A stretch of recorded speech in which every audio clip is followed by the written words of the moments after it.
പെൺമനസ്സ്. Computer സ്ക്രീനിൽ തെളിഞ്ഞു നിന്ന ചിത്രത്തിലേക്ക് മീനാക്ഷിയമ്മ ഒന്നുകൂടി നോക്കി. അവളുടെ നെറ്റിയിൽ ചുളിവുകൾ വീണു. സ്വാമിയോട് ഇങ്ങോട്ടൊന്ന് വരാൻ പറ. ഫോണെടുത്ത് അവർ നിർദ്ദേശം നൽകി. പിന്നെ കണ്ണട ഊരി മേശപ്പുറത്ത് വെച്ചുകൊണ്ട് തീർത്തും അക്ഷമയോടെ ഇരുന്നു. തെല്ലുനേരം കഴിഞ്ഞപ്പോൾ വാതിലിൽ മൃദുവായി മുട്ടൽ കേട്ടു. യെസ്, മീനാക്ഷിയമ്മയുടെ ശബ്ദമുയർന്നു. വാതിൽ തുറന്ന് മാനേജർ രാമസ്വാമി വിനയത്തോടെ അകത്തേക്ക് കടന്നു വന്നു. മീനാക്ഷിയമ്മ അയാളെ രൂക്ഷമായി ഒന്ന് നോക്കി. മാഡം വിളിച്ചത്? രാമസ്വാമി പരുങ്ങി. സ്വാമി ഇരിക്കെ. മടിച്ച് അയാളിരുന്നു. വീതിയേറിയ പച്ചക്കരയുള്ള സെറ്റ് സാരിയുടെ അഗ്രം മടിയിലേക്ക് പിടിച്ചിട്ടുകൊണ്ട് മീനാക്ഷിയമ്മ റിവോൾവിംഗ് ചെയറിൽ മെല്ലെ തിരിഞ്ഞ് കമ്പ്യൂട്ടറിലേക്ക് കഴിച്ചുകൊണ്ടി. ഇത് രാമസ്വാമി തിരഞ്ഞെടുത്ത പരസ്യമല്ലേ? രാമസ്വാമി അങ്ങോട്ട് നോക്കി. അർദ്ധനഗ്നയായ ഒരു പെണ്ണ് അച്ചാർ നുണഞ്ഞുകൊണ്ട് നിൽക്കുന്ന ചിത്രം. താഴെ ഗോകുലം അച്ചാറുകൾ എന്ന ടൈറ്റിൽ. സ്വാമിയുടെ വായിൽ നാവില്ലേ? മീനാക്ഷിയമ്മയുടെ ശബ്ദമുയർന്നു. അതെ. ഇത് അച്ചാറിൻ്റെ പരസ്യമാണോ അതോ ഏതെങ്കിലും മദ്യ കമ്പനിയുടേതോ? അത് പിന്നെ മാഡം, ജനങ്ങൾ കൂടുതൽ ശ്രദ്ധിക്കുന്നതിന് വേണ്ടി. അയാൾ പറഞ്ഞു തീർക്കാൻ മീനാക്ഷിയമ്മ സമ്മതിച്ചില്ല. നോക്ക്, തുണിയില്ലാത്ത പെണ്ണിനെ കണ്ടിട്ടല്ല ഇത്രയും കാലം ആളുകൾ അച്ചാർ ഉപയോഗിച്ചത്. ഈ പേര് പഴഞ്ചനാണെന്നും ഇത് മാറ്റണമെന്നും വരെ ഡയറക്ടർ ബോർഡിൽ അഭിപ്രായം വന്നതാണ്. എന്നിട്ടും ഞാൻ സമ്മതിക്കാതിരുന്നത് നമുക്കൊരു അന്തസ്സുള്ളത് കൊണ്ടാണ്. സ്വാമിക്ക് മനസ്സിലാവുന്നുണ്ടോ? വീണ്ടും കണ്ണട എടുത്ത് ധരിച്ചുകൊണ്ട് അവർ രാമസ്വാമിയെ നോക്കി. ഉവ്വ്, സ്വാമി മിടയിറക്കി. എങ്കിൽ ഉച്ചയ്ക്ക് മുമ്പ് എനിക്ക് പുതിയ പരസ്യം കാണണം. സ്വാമിക്ക് പോകാം. രാമസ്വാമി എഴുന്നേറ്റു. ഭിത്തിയിൽ ചില്ലിട്ട് വച്ചിരിക്കുന്ന ഫോട്ടോയിലേക്ക് അയാളൊന്ന് നോക്കി. ജീവിച്ചിരിക്കുന്നയാളുടെ ചിത്രത്തിൽ മാല ചാർത്തിയിരിക്കുന്ന ഈ സ്ത്രീയോട് എന്ത് പറഞ്ഞിട്ട് കാര്യമില്ലെന്ന് മനസ്സിലോർത്തുകൊണ്ട് പുറത്തേക്ക് പോയി. വർഷങ്ങൾക്ക് മുമ്പ് ഒരു നിസ്സാര കാര്യത്തിന് തന്നെ ഉപേക്ഷിച്ചു പോയ ഭർത്താവിൻ്റെ ഫോട്ടോയിൽ മാല ചാർത്തി വിളക്കു തെളിക്കുന്നവളാണ് ഈ മീനാക്ഷിയമ്മ. ഒന്ന് തീരുമാനിച്ചാൽ അത് തെറ്റായാലും ശരിയായാലും അതിൽ തന്നെ ഉറച്ചു നിൽക്കും. മീനാക്ഷിയമ്മ മേശപ്പുറത്തിരുന്ന ഒരു ഫയലെടുത്ത് നിവർത്തി. കഴിഞ്ഞ ആഴ്ചത്തെ വിറ്റുവരവ് കണക്കുകളാണത്. പെട്ടെന്ന് സെൽഫോൺ ശബ്ദിച്ചു. അവർ അതെടുത്ത് നമ്പർ നോക്കി. പിന്നെ കാതിൽ വെച്ചു. എന്താ സാജ? മീനാക്ഷിയമ്മയുടെ 4 മക്കളിൽ മൂത്തവനാണ് സാജൻ. അമ്മേ, ഞാനൊരു വിവരം അറിഞ്ഞു. പരുങ്ങലുണ്ടായിരുന്നു ആ ശബ്ദത്തിൽ. മീനാക്ഷിയമ്മ നെറ്റി ചുളിച്ചു. പരുങ്ങാതെ കാര്യം പറയടാ. സാജൻ താറിന് വിവരം പറഞ്ഞു. മീനാക്ഷിയമ്മ ഒരു നിമിഷം സ്തംഭിച്ചിരുന്നു. അമ്പരപ്പോ അവിശ്വസനീയതയോ ഒക്കെ ആ മുഖത്ത് മാറി മാറി തെളിഞ്ഞു. സാരി തലപ്പ് കൊണ്ട് അവർ നെറ്റിയിലെ വിയർപ്പ് തുടച്ചു. ഞാൻ വീട്ടിലേക്ക് വരികയാ. അവർ തിടുക്കപ്പെട്ട് എഴുന്നേറ്റു. വാതിൽ വലിച്ചു തുറന്ന് ഹാളിലേക്ക് ഇറങ്ങി. മാനേജറും മറ്റു ജീവനക്കാരും തലയുയർത്തി. സ്വാമി, ഞാൻ ഇന്ന് ലീവിലാ. മാനേജരോട് അത്രമാത്രം പറഞ്ഞിട്ട് അവർ ഗ്ലാസ് ഭിത്തിയിലൂടെ അപ്പുറത്തേക്ക് ശ്രദ്ധിച്ചു. വിവിധ ജോലികളിൽ ഏർപ്പെട്ടിരിക്കുന്ന പെൺകുട്ടികളെ കണ്ടു. അച്ചാറുകൾക്ക് ലാബിലൊട്ടിക്കുന്നവർ, പായ്ക്ക് ചെയ്യുന്നവർ. മീനാക്ഷിയമ്മ പുറത്തെത്തി. ബൊലേറോയിൽ ചാരി നിൽക്കുകയായിരുന്ന ഡ്രൈവർ ദാസപ്പൻ വേഗം തിരിഞ്ഞു. എടോ, വണ്ടിയെടുക്ക്. ദാസപ്പൻ പിന്നിലെ ഡോർ തുറന്നു കൊടുത്തു. മീനാക്ഷിയമ്മ അകത്ത് കടന്ന ശക്തിയിൽ ഡോറടിച്ചു. ദാസപ്പന് പന്തിക്കേട് തോന്നി. അയാൾ വേഗം കാർ സ്റ്റാർട്ട് ചെയ്തിട്ട് എവിടേക്കെന്ന ഭാവത്തിൽ തിരിഞ്ഞു നോക്കി. വീട്ടിലേക്ക്. ഗോകുലം അച്ചാറുകൾ എന്ന കൂറ്റൻ ബോർഡിന് താഴെ കൂടി കാർ പാഞ്ഞു പോയി. മീനാക്ഷിയമ്മ പലവട്ടം കണ്ണട തുളയ്ക്കുന്നതും വിയർപ്പ് ഒപ്പുന്നതും ദാസപ്പൻ ശ്രദ്ധിച്ചു. അരമണിക്കൂറിനുള്ളിൽ കാർ ഗോകുലത്തിൻ്റെ ഗേറ്റിലെത്തി. ശരത്താണ് വന്ന് ഗേറ്റ് തുറന്നത്. മീനാക്ഷിയമ്മയുടെ 2ാമത്തെ മകൻ. 2 നിലയിൽ തീർത്ത മനോഹരമായ കെട്ടിടത്തിന് മുന്നിലേക്ക് കാർ കയറി. വിശാലമായ ലോണും ആറ്റുചരൽ വിരിച്ച പാതയും. പോർച്ചിൽ കാർ നിന്നപ്പോഴേക്ക് ശരത്തും ഒപ്പമെത്തി. സിറ്റൗട്ടിൽ സാജനും ഭാര്യ ശാന്തയും ശരത്തിൻ്റെ ഭാര്യ കമലയും വന്നു. അവർക്ക് പിന്നാലെ മീനാക്ഷിയമ്മ സെറ്റിയിലിരുന്നു. കുറച്ച് വെള്ളം കൊണ്ടുവാടി. കേട്ടതേ രാധിക ഓടിപ്പോയി ഫ്രിഡ്ജിൽ നിന്ന് ഒരു കുപ്പി വെള്ളം എടുത്തുകൊണ്ടുവന്നു. ദാഹിച്ചു വലഞ്ഞവളെ പോലെ അവർ പകുതിയോളം വെള്ളം കുടിച്ചിട്ട് കുപ്പി തിരിച്ചു നൽകി. പിന്നീട് ശാന്തയെയും കമലയെയും നോക്കി. നിങ്ങളകത്ത് പോ. അത് ഇഷ്ടപ്പെട്ടില്ലെങ്കിലും ഇരുവരും ഉൾവലിഞ്ഞു. സിറ്റിംഗ് റൂമിൽ മൗനം നിറഞ്ഞു. കേട്ടതൊക്കെ നേരാണെന്ന് ഒന്നുകൂടി വിളിച്ചു നോക്കിയടാ. അവർ ഭിത്തിയിലെ വാൾ ക്ലോക്കിലേക്കും പുറത്തെ വെയിലിലേക്കും മാറി മാറി ശ്രദ്ധിച്ചുകൊണ്ട് സാജനോട് പറഞ്ഞു. ഓ. അയാൾ സെൽഫോൺ എടുത്ത് നമ്പറുകളിൽ കുത്തി. മീനാക്ഷിയമ്മ സാരിയുടെ കോന്തല ഉയർത്തി മുഖം തുടച്ചു. കേട്ടതൊക്കെ നേര് തന്നെ. സാജൻ സെൽഫോൺ മടക്കി പിടിച്ചു. അവരിങ്ങോട്ട് പോന്നു കഴിഞ്ഞു. മീനാക്ഷിയമ്മ കടുപ്പത്തിലൊന്ന് മൂളി. രേഷ്മയും രാധികയും പരസ്പരം നോക്കിയതല്ലാതെ മിണ്ടിയില്ല. ഹാളിൽ പിന്നെയും മൗനം. തന്തയില്ലാതെ ഇത്രയും വളർത്തി വലുതാക്കിയതിൻ്റെ കൂലിയായിരിക്കും. പെട്ടെന്ന് ഗേറ്റിൽ ഒരു വാഹനത്തിൻ്റെ ഒച്ച കേട്ടു. ഏവരും ആകാംക്ഷയോടെ തുറന്നു കിടന്നിരുന്ന വാതിലിലൂടെ നോക്കി. ഒരു സാൻഡ്രോ ടാക്സിക്കാർ മുറ്റത്തേക്ക് കയറുന്നു. അവിടെ ഇരിക്കെ. മക്കൾക്ക് നേരെ മീനാക്ഷിയമ്മ കഴിച്ചുകൊണ്ടി. ഇവിടെ എന്താ, കെട്ടുകാഴ്ച വല്ലതും നടക്കുന്നുണ്ടോ? എത്തി നോക്കാൻ. മക്കൾ പെട്ടെന്നിരുന്നു. ബൊലേറോയ്ക്ക് പിന്നിലായി സാൻഡ്രോ നിന്നു. അതിൻ്റെ പിൻസീറ്റിൽ നിന്ന് ആദ്യം പുറത്തിറങ്ങിയത് ഗോകുലാണ്. മീനാക്ഷിയമ്മയുടെ ഏറ്റവും ഇളയ മകൻ. ചുറ്റും ഒന്ന് നോക്കിയിട്ട് അവൻ കാറിനുള്ളിലിരുന്ന ആളിനോട് പറഞ്ഞു, ഇറങ്ങി വാ. പിന്നെ ഞാൻ പറഞ്ഞതൊന്നും മറക്കണ്ട. ഒരു നിമിഷം കഴിഞ്ഞപ്പോൾ കാറിനുള്ളിൽ നിന്ന് സ്വർണ്ണ കൊലുസണിഞ്ഞ ഒരു കാൽ പുറത്തേക്ക് വന്നു. വളരെ പതുക്കെ അവൾ പുറത്തിറങ്ങി. മീര. ഗോകുൽ ഡ്രൈവർക്കൊപ്പം ഇരുന്ന ആളിനെ നോക്കി. ഞങ്ങളെ ഇങ്ങോട്ട് വിളിച്ചുകൊണ്ട് വന്നിട്ട് പ്രസാദ് ഇറങ്ങുന്നില്ലേ? പിന്നെ പോലീസ് സ്റ്റേഷനിൽ നിന്ന് നിങ്ങളെ ഞാനാണ് ഇവിടേക്ക് കൊണ്ടുവന്നതെന്ന് തൽക്കാലം അപ്പം അറിയണ്ട. നീ ഓർക്കാതെ പോലും എൻ്റെ പേര് വലിച്ചു വെച്ചേക്കരുത്. മീരെ. ഗോകുൽ വിളിച്ചപ്പോൾ ഉറക്കത്തിൽ ഞെട്ടിയതുപോലെ അവളുടെ മിഴികൾ പിടഞ്ഞു. വാ. അവൻ നടന്നു. ഗോകുൽ. മീര ശരിക്കും പതറി. നോക്ക്, അധൈര്യപ്പെടേണ്ട നേരമില്ലത്, അവൻ ഓർമ്മപ്പെടുത്തി. പടിക്കൽ കൊണ്ടുവന്ന് കലമുടച്ചെന്ന് പറയുന്ന പോലെ അവൻ്റെ പിന്നാലെ കുഞ്ഞ ശിരസോടെ അവൾ നടന്നു. സിറ്റൗട്ടിലേക്ക് കയറിയപ്പോൾ തന്നെ ഗോകുൽ അകത്തെ രംഗങ്ങൾ കണ്ടു. കാര്യങ്ങളേവരും അറിഞ്ഞെന്ന് ബോധ്യമായി. മീരയോട് പിന്നാലെ പോന്നോളാൻ ആംഗ്യം കാണിച്ചുകൊണ്ട് അവൻ അകത്ത് കടന്നു. വാതിൽപ്പടിയിൽ ഒന്ന് ശങ്കിച്ചു നിന്നിട്ട് അവളും. അമ്മ കാണാതെ രാധിക മീരയെ ശ്രദ്ധിച്ചു. ആ നിമിഷം തന്നെ അസൂയയുടെ ഒരു വല അവളെ പൊതിഞ്ഞു. ആമ്പൽ പൂ പോലൊരു പെണ്ണ്. പനിനീർ പൂവിൻ്റെ നിറമുള്ള സർദോസി വർക്കുള്ള ഡിസൈനർ സാരിയും അതിന് മാച്ച് ചെയ്യുന്ന ബ്ലൗസുമാണ് വേഷം. തോളൊപ്പം നീണ്ടുകിടക്കുന്ന കമ്മൽ, ഡയമണ്ട് പോലെ തോന്നിക്കുന്ന മാല, വലിയ ഡയലുള്ള വാച്ചും ഈ 2 വളകളും. ആ, മോൻ വന്നോ? മീനാക്ഷിയമ്മ വെളുക്കെ ചിരിച്ചു. ഗോകുലൊന്ന് അന്താളിച്ചു. ഇത്തരം ഒരു പ്രതികരണമല്ല പ്രതീക്ഷിച്ചത്. മീനാക്ഷിയമ്മ സാജിൻ്റെയും ശരത്തിൻ്റെയും നേരെ തിരിഞ്ഞു. കണ്ടു പഠിക്കടാ. വീടിനോട് ഉത്തരവാദിത്തമുള്ളവരിങ്ങനെ. നീയൊക്കെ 4-5 നാൾ നോക്കിയിട്ട് വല്ലതും നടന്നോ? ഇപ്പോൾ അവരിലുമുണ്ടായി ഒരു അമ്പരപ്പ്. നിന്റെ പേരെന്താ കൊച്ചേ? മീനാക്ഷിയമ്മ മീരയുടെ നേരെ തിരിഞ്ഞു. മീര. അവളുടെ ശബ്ദം വിറപ്പുണ്ടു. ഓ, ഒരു പേരിൽ എന്തിരിക്കുന്നു? തിടുക്കത്തിൽ അവർ അടുക്കള ഭാഗത്തേക്ക് പോയി. ഒന്നും പിടികിട്ടാതെ നിൽക്കുകയാണ് ഗോകുൽ. ഏട്ടന്മാരും പെങ്ങന്മാരും അവന് മുഖം കൊടുക്കുന്നുമില്ല. മീര ഗോകുലിൻ്റെ പിന്നിലേക്ക് നീങ്ങി നിന്നു. ടെക്സ്റ്റൈൽ ഷോപ്പിൻ്റെ ഒരു കവറുമായി മീനാക്ഷിയമ്മ മടങ്ങിയെത്തി. ഇങ്ങനെ നാണിക്കാൻ എന്തിരിക്കുന്നു മീരെ? അവർ കവറിൽ നിന്ന് നിറം മങ്ങിയ ഒരു ഗൗൺ എടുത്ത് അവൾക്ക് നീട്ടി. ഇന്നാ, ഇത് ധരിച്ചോ. ഇപ്പോൾ ഇട്ടിരിക്കുന്ന വേഷം കണ്ടാൽ ഇവിടെ വരുന്നവർക്ക് ആളിനെ തിരിച്ചറിയാൻ കഴിഞ്ഞില്ലെങ്കിലോ? മീര ചോദ്യഭാവത്തിൽ ഗോകുലിനെ നോക്കി. അത് കാണാത്ത ഭാവത്തിൽ മീനാക്ഷിയമ്മ അവളുടെ കൈ പിടിച്ച് ആ ഗൗൺ അങ്ങോട്ട് ഏൽപ്പിച്ചു. അടുക്കളയോട് ചേർന്ന് ഒരു കൊച്ചുമുറിയുണ്ട്. അത് നിനക്ക് ഉപയോഗിക്കാം. വേഷം മാറിയിട്ട് വേഗം ഞങ്ങൾക്ക് ചായ ഇട്ടോണ്ട് വാ. നിന്റെ കൈപ്പുണ്യം എങ്ങനെയുണ്ടെന്ന് അറിയട്ടെ. പിന്നെ എനിക്ക് വിത്തൗട്ടാ. അവർ മകൻ്റെ നേരെ തിരിഞ്ഞു. ഇവളുടെ ശമ്പള കാര്യമൊക്കെ നീ സംസാരിച്ചിട്ടുണ്ടല്ലോ അല്ലേ? അമ്മേ. അറിയാതെ ഗോകുലിൻ്റെ ഒച്ച ഉയർന്നു പോയി. എന്താടാ? മീനാക്ഷിയമ്മ നെറ്റി ചുളിച്ചു. ജോലിക്ക് നിർത്തും മുമ്പ് ശമ്പള കാര്യത്തിൽ ഒരു ധാരണ വേണ്ടേ? മെഴുകുപോലെ നിന്നൊരുകിപ്പോയി ഗോകുൽ. പോയി ചായ ഇട്ടോണ്ട് വാ കൊച്ചേ. മീനാക്ഷിയമ്മ പറയുക മാത്രമല്ല മീരയുടെ തോളിൽ പിടിച്ച് അടുക്കള വാതിലിന് നേരെ തിരിക്കുകയും ചെയ്തു. ഗോകുൽ ഉമിനീരിറക്കി. ഏട്ടന്മാരും പെങ്ങന്മാരും ചിരി കടിച്ചൊതുക്കുന്നത് അവൻ കണ്ടു. ഗോകുലിന് ആകെ വിറഞ്ഞു വന്നു. എല്ലാവരും ചേർന്നു കളിയാക്കുകയാണ്. അമ്മേ, അവൻ പറഞ്ഞു. അമ്മയ്ക്ക് തെറ്റിപ്പോയി. മീര വേലക്കാരിയല്ല. പിന്നെ? അവരുടെ കണ്ണുകൾ കൂർത്തു. എൻ്റെ ഭാര്യയാണ്.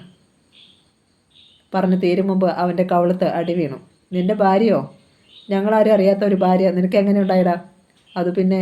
അവൻ്റെ തല താണു. സാജ, ശരത്തെ, നിങ്ങളുടെ ഭാര്യമാരെ കൂടി വിളിക്കണടാ.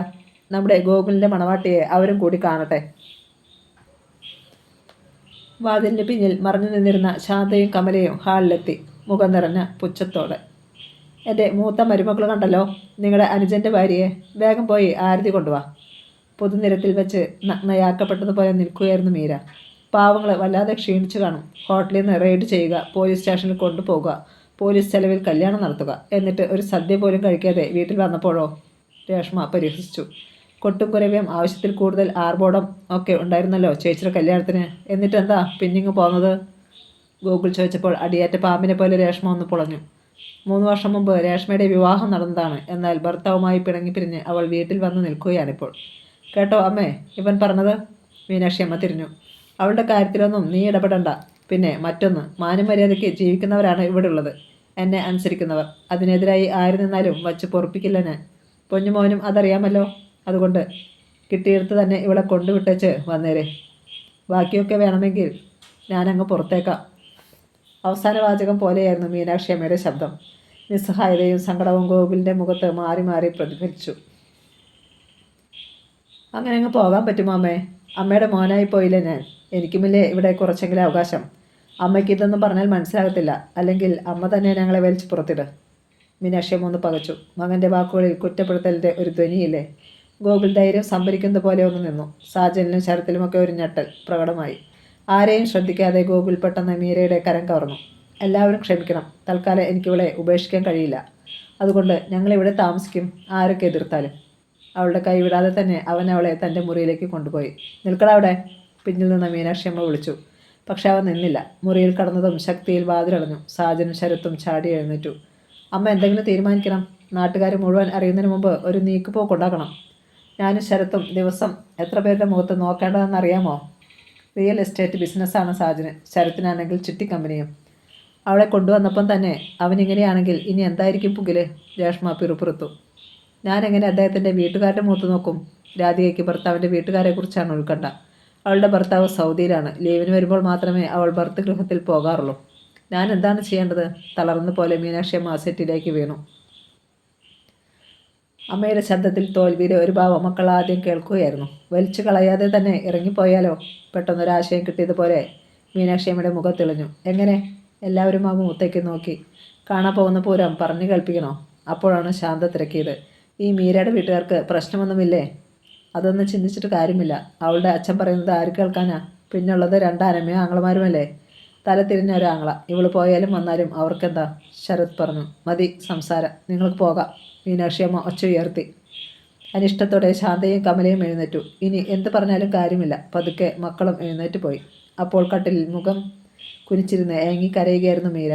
നോക്കൂ മീരെ, ഗോകുൽ അവളെ ആശ്വസിപ്പിക്കാൻ ശ്രമിച്ചു. ഇതിനേക്കാൾ വലിയ ഭൂകമ്പം പ്രതീക്ഷിച്ചല്ലേ നമ്മളിങ്ങോട്ട് വന്നത്. എന്നാലും ഞാൻ കാരണം ഗോകുൽ, നിങ്ങളുടെ വീട്ടുകാർ നാണക്കേട്. അതൊക്കെ മീരയുടെ വീട്ടുകാർക്കുമില്ലേ? ഹോട്ടൽ റെയ്ഡിൽ പിടിക്കുക, പോലീസുകാർ കല്യാണം കഴിപ്പിക്കുക. അവൻ ചിരിക്കാൻ ശ്രമിച്ചു. ഒക്കേക്കും ഈ വരുന്ന ഒറ്റ രാത്രി കൊണ്ട് പരിഹാരം ഉണ്ടാകുമല്ലോ. അതുമാത്രം ആശ്വാസം. മീര ദീർഘമായി ഒന്ന് നിശ്വസിച്ചു. പെട്ടെന്ന് പുറത്തൊരു വാഹനം വന്നു നിൽക്കുന്നത് കേട്ട് ഗോകുൽ കാതു കൂർപ്പിച്ചു. മീനാക്ഷിയമ്മ പുറത്തേക്ക് എത്തി നോക്കി. ഒരു ചുവന്ന ആൾട്ടോ കാർ. തിടുക്കത്തിൽ ഡ്രൈവിംഗ് സീറ്റിൽ നിന്നൊരു യുവതി പുറത്തിറങ്ങി. ഈശ്വര! മീനാക്ഷിയമ്മ നെഞ്ചിൽ കൈവച്ചു. ഹീലുള്ള ചെരുപ്പുകൾ ആറ്റുചരലുകൾക്കിടയിലൂടെ വലിച്ച് അവൾ സിറ്റൗട്ടിലേക്ക് വരികയാണ്. തോളിന് താഴെ കിടക്കുന്ന അവളുടെ ഷാമ്പു പുരട്ടി നേർമയാക്കിയ തലമുടി ഇളകിപ്പറക്കുന്നു. ചുവപ്പിൽ പച്ചക്കലംകാരി പ്രിൻ്റുള്ള ബോട്ടവും പച്ചയിൽ ചുവന്ന ഗടി പ്രിൻ്റുള്ള ടോപ്പും ക്രഷ് കോട്ടൻ്റെ ഷാളുമായിരുന്നു വേഷം. ആദ്യത്തെ പരിഭ്രമം ഉള്ളിലൊതുക്കി മുഖത്തൊരു ചിരിയുമായി മീനാക്ഷിയമ്മ വാതിൽക്കലെത്തി. അല്ല, ആരിത്? ശർമിള മോളോ? മീനാക്ഷിയമ്മയുടെ അനന്തരവളാണ് ശർമിള. അവൾ മീനാക്ഷിയമ്മയെ സൂക്ഷിച്ചൊന്ന് നോക്കി. ഞാൻ കേട്ടതൊക്കെ നേരാണോ ആൻറ്റി? കൂർത്ത ചോദ്യം. അല്ല മോളെ, അത് പിന്നെ ശരിയോ തെറ്റോ അത് മാത്രം അറിഞ്ഞാൽ മതി ആൻറ്റി എനിക്ക്. മോൾ കയറിയിരിക്കേ, ഒക്കെ ആൻറ്റി പറയാം. വേണ്ട. ശർമിള സിറ്റൗട്ടിൽ തന്നെ നിന്നു. അകത്ത് കയറാനുള്ള യോഗ്യത എനിക്കുണ്ടോ എന്നറിയട്ടെ ആദ്യം. അപ്പോഴേക്കും വാതിൽ തുറന്ന് ഗോകുലും ഹാളിൽ എത്തിയിരുന്നു. ശർമിള ചൂടിലാണല്ലോ. അവൻ ചിരിച്ചു. വേണ്ട, വിളിക്കണ്ട. ഒരു സത്യം അറിഞ്ഞാൽ മാത്രം മതി എനിക്ക്. അവൻ വാതിൽക്കിലേക്ക് ചെന്നപ്പോഴേക്ക് മീനാക്ഷിയമ്മ സൂത്രത്തിൽ അവിടെ നിന്ന് മാറി. എന്നാൽ അവരുടെ സംഭാഷണം കേൾക്കത്തക്ക വിധത്തിൽ അകത്തെ വാതിലിന് പിന്നിൽ നിലയുറപ്പിക്കുകയും ചെയ്തു. അകത്തേക്ക് കയറുന്നില്ലെങ്കിൽ നമുക്കിവിടെ ഇരിക്കാം ശർമിളെ. ഗോകുലും സിറ്റൗട്ടിലേക്ക് ഇറങ്ങി. ഇരിക്കാനും ആതിഥ്യം സ്വീകരിക്കാനുമല്ല ഞാൻ വന്നത്. അവളുടെ മൂക്കിൻ തുമ്പ് വിയർക്കുന്നത് അവൻ കണ്ടു. ഗോകുലിന് കുസൃതിയാണ് തോന്നിയത്. ഇങ്ങനെ ചൂടാക്കാനും മാത്രം എന്തുണ്ടായി പെണ്ണേ? ഒന്നുണ്ടായില്ലേ? അവൾ അവൻ്റെ കണ്ണുകളിലേക്ക് സൂക്ഷിച്ചു നോക്കി. പറ, ഒന്നുണ്ടായില്ലേ? ആ നോട്ടത്തെ നേരിടാൻ തനിക്കാവില്ലെന്ന് തോന്നി ഗോകുലിന്. അവൻ്റെ തല കുനിഞ്ഞു പോയി. അവൾ അവൻ്റെ ഷർട്ടിൽ പിടിച്ചുലച്ചു. കേട്ടതൊക്കെ കള്ളമാകണേ എന്ന് പ്രാർത്ഥിക്കുകയാണ് ഞാൻ. എൻ്റെ കൈവിരൽ ഗോകുൽ ഈ മോതിരം ഇട്ടു തന്നത് പറ്റിക്കാനായിരുന്നോ? അവനൊന്ന് പതറി. കേൾക്കുന്നതെല്ലാം സത്യമാകണമെന്നില്ലല്ലോ ശർമിളെ. ഒന്ന് ഞാൻ പറയാം. നിന്നെ ഒരിക്കലും ചതിച്ചിട്ടില്ല ഞാൻ. പിന്നെന്താ ഇതൊക്കെ? ഒക്കെ ഞാൻ വിശദമായിട്ട് പറയാം. വേണ്ട. അവൾ പിടിവിട്ട് വെട്ടിത്തിരിഞ്ഞ് ഹാളിലേക്ക് കയറി. സ്വാതന്ത്ര്യത്തോടെ ചെന്ന് ഗോകുലിൻ്റെ മുറിയുടെ ചാരിയിട്ടിരുന്ന വാതിൽ തള്ളി തുറന്നു. മുഖം കുഞ്ചിരിക്കുകയായിരുന്ന മീര ഞെട്ടലോടെ തലയുയർത്തി. ഒരു നിമിഷം ഇരുവരും പരസ്പരം നോക്കി. വിതുമ്പലോടെ ശർമിള പിന്തിരിഞ്ഞു. നനഞ്ഞ കൺപീലികൾക്കിടയിൽ പകയുടെ തിളക്കം മിന്നി. ഗോകുൽ അവളുടെ തൊട്ടുപിന്നിൽ എത്തിക്കഴിഞ്ഞിരുന്നു. കണ്ടു, തൃപ്തിയായി. പലരും പറഞ്ഞിട്ടും വിശ്വസിക്കാതെ ഓടി വരികയായിരുന്നു ഞാൻ. അവളുടെ നെഞ്ച് വേഗത്തിൽ ഉയർന്നു താണു. സന്തോഷം. അപ്പോൾ പിന്നെ ഇതിൻ്റെ ഉപയോഗം കഴിഞ്ഞല്ലോ. ശർമിള തൻ്റെ വിരലിൽ നിന്ന് മോതിരം ഊരിയെടുത്തു. വേണ്ട ശർമിളെ, അരുത്. അവൻ പറഞ്ഞെങ്കിലും അത് അവഗണിച്ച് അവൾ മോതിരം ഹാളിലെ ടീപ്പോയിലേക്ക് ഇട്ടു. പോവാൻ എനിക്കിനി ഗോകുലിനെ കാണണ്ട ഒരിക്കലും. പുറം കൈക്കൊണ്ട് കണ്ണു തുറച്ച് അവൾ വെളിയിലേക്ക് ഓടി. ശർമിള നിൽക്ക്, ഞാനൊന്ന് പറയട്ടെ. അവൻ പിന്നാലെ ചെന്നെങ്കിലും അവൾ നിന്നില്ല. കാറിൽ കയറി രോഷം തീർക്കും പോലെ ഡോർ ആഞ്ഞടച്ചു. അവൻ അടുത്തെത്തും മുമ്പ് കാർ വിട്ടു. അത് ഗേറ്റ് കടന്നു മറയുന്നത് സങ്കടത്തോടെ അവൻ നോക്കി നിന്നു. പിന്നെ നിരാശയോടെ തിരിച്ചു ചെല്ലുമ്പോൾ വാതിൽക്കൽ മീനാക്ഷിയമ്മയുടെ പുഞ്ചിരിക്കുന്ന മുഖം അവൻ കണ്ടു. മീനാക്ഷിയമ്മയുടെ മുഖത്തേക്ക് ഒന്ന് നോക്കിയിട്ട് ഗോകുൽ തല താഴ്ത്തി അകത്തേക്ക് നടന്നു. ഒന്നുറക്കെ ചിരിക്കാനാണ് മീനാക്ഷിയമ്മയ്ക്ക് തോന്നിയത്. ശർമിളയെ ഈ വീട്ടിലേക്ക് കൊണ്ടുവരുന്നത് ആദ്യം എതിർത്തവൾ താനായിരുന്നു. അന്ന് എന്തൊക്കെയായിരുന്നു ഇവിടെ പുകില്.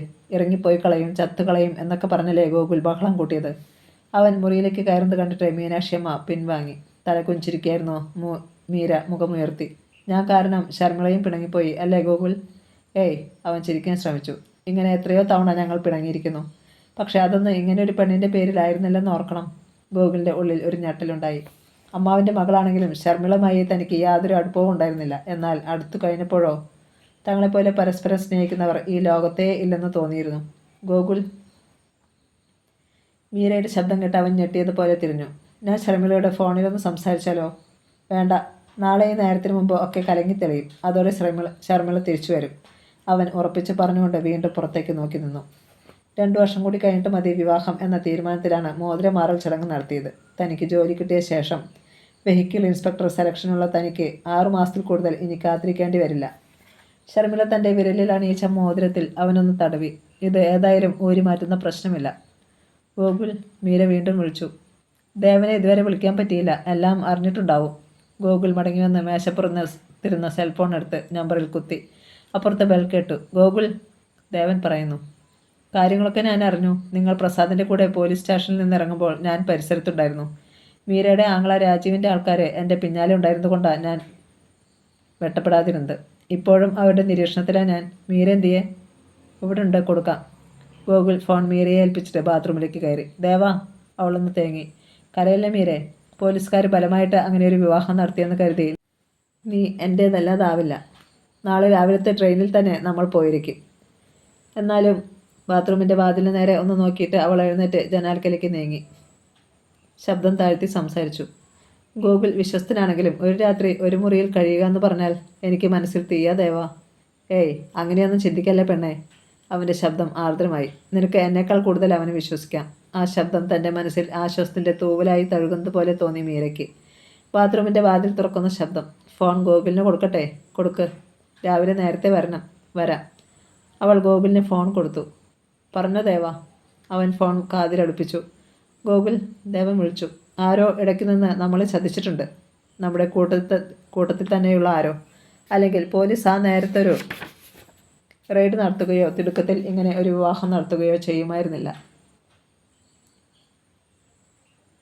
ഗോകുലിൻ്റെ മുഖത്തും സംശയത്തിൻ്റെ നിഴൽ പരന്നു. ഇങ്ങനെ ഒരു സാധ്യതയെക്കുറിച്ച് അവൻ ചിന്തിക്കുന്നതും ഇപ്പോഴാണ്. വളരെ രഹസ്യമായി ദേവൻ്റെയും മീരയുടെയും വിവാഹം നടത്താനും നാളെ രാവിലെ തന്നെ കേരളം വിടാനുമായിരുന്നു പദ്ധതി.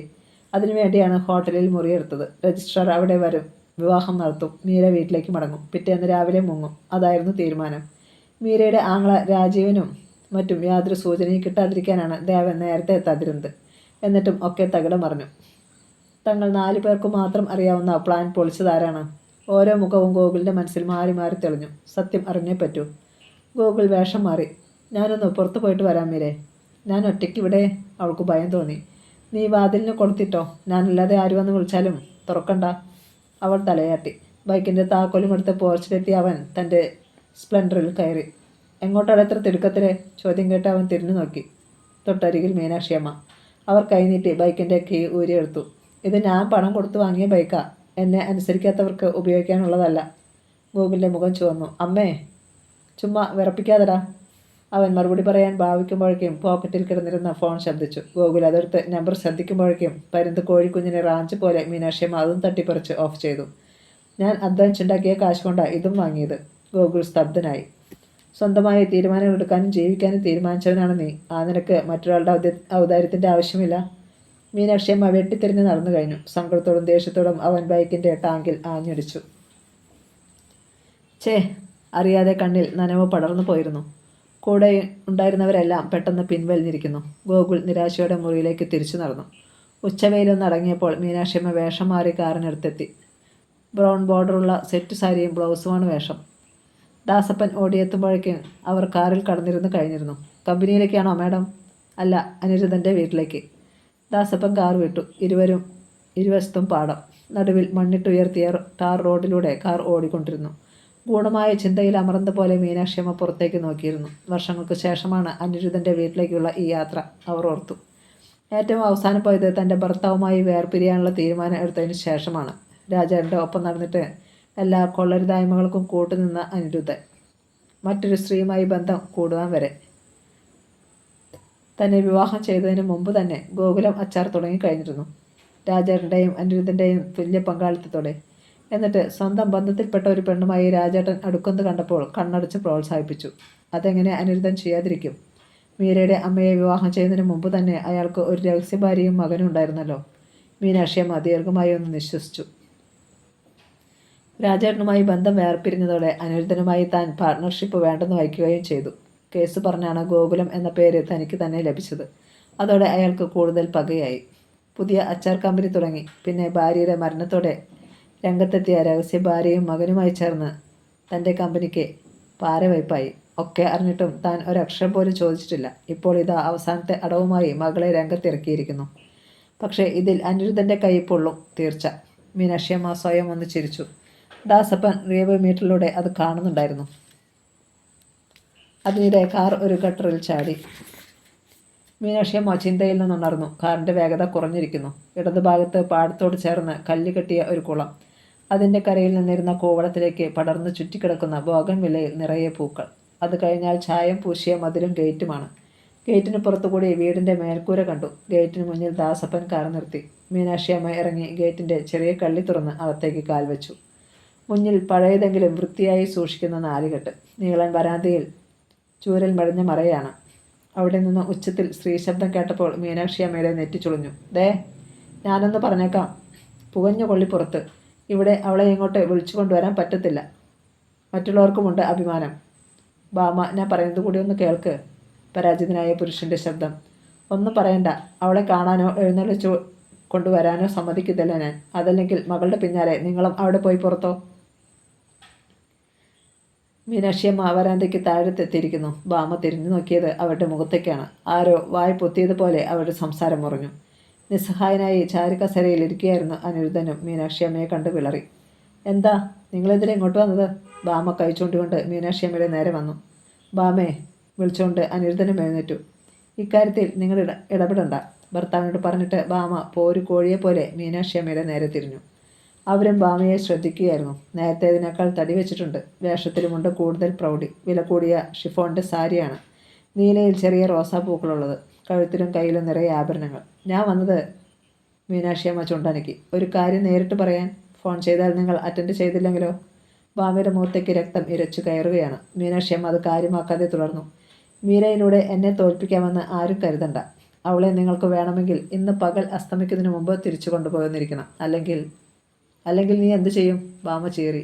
അത് വഴിയേ അറിയാം. ഒന്നോർത്തോ, പഴയത് പലതും മനസ്സിൽ അടക്കി വെച്ചിരിക്കുകയാണ് ഞാൻ. ഒന്നും മാന്തി പുറത്തിടിക്കരുത്. എന്നെ എനിക്ക് തന്നെ നിയന്ത്രിക്കാൻ കഴിഞ്ഞില്ലെന്ന് വരും. എങ്കിൽ നീ എന്താന്ന് വെച്ചാൽ അങ്ങ് കാണിക്കടി.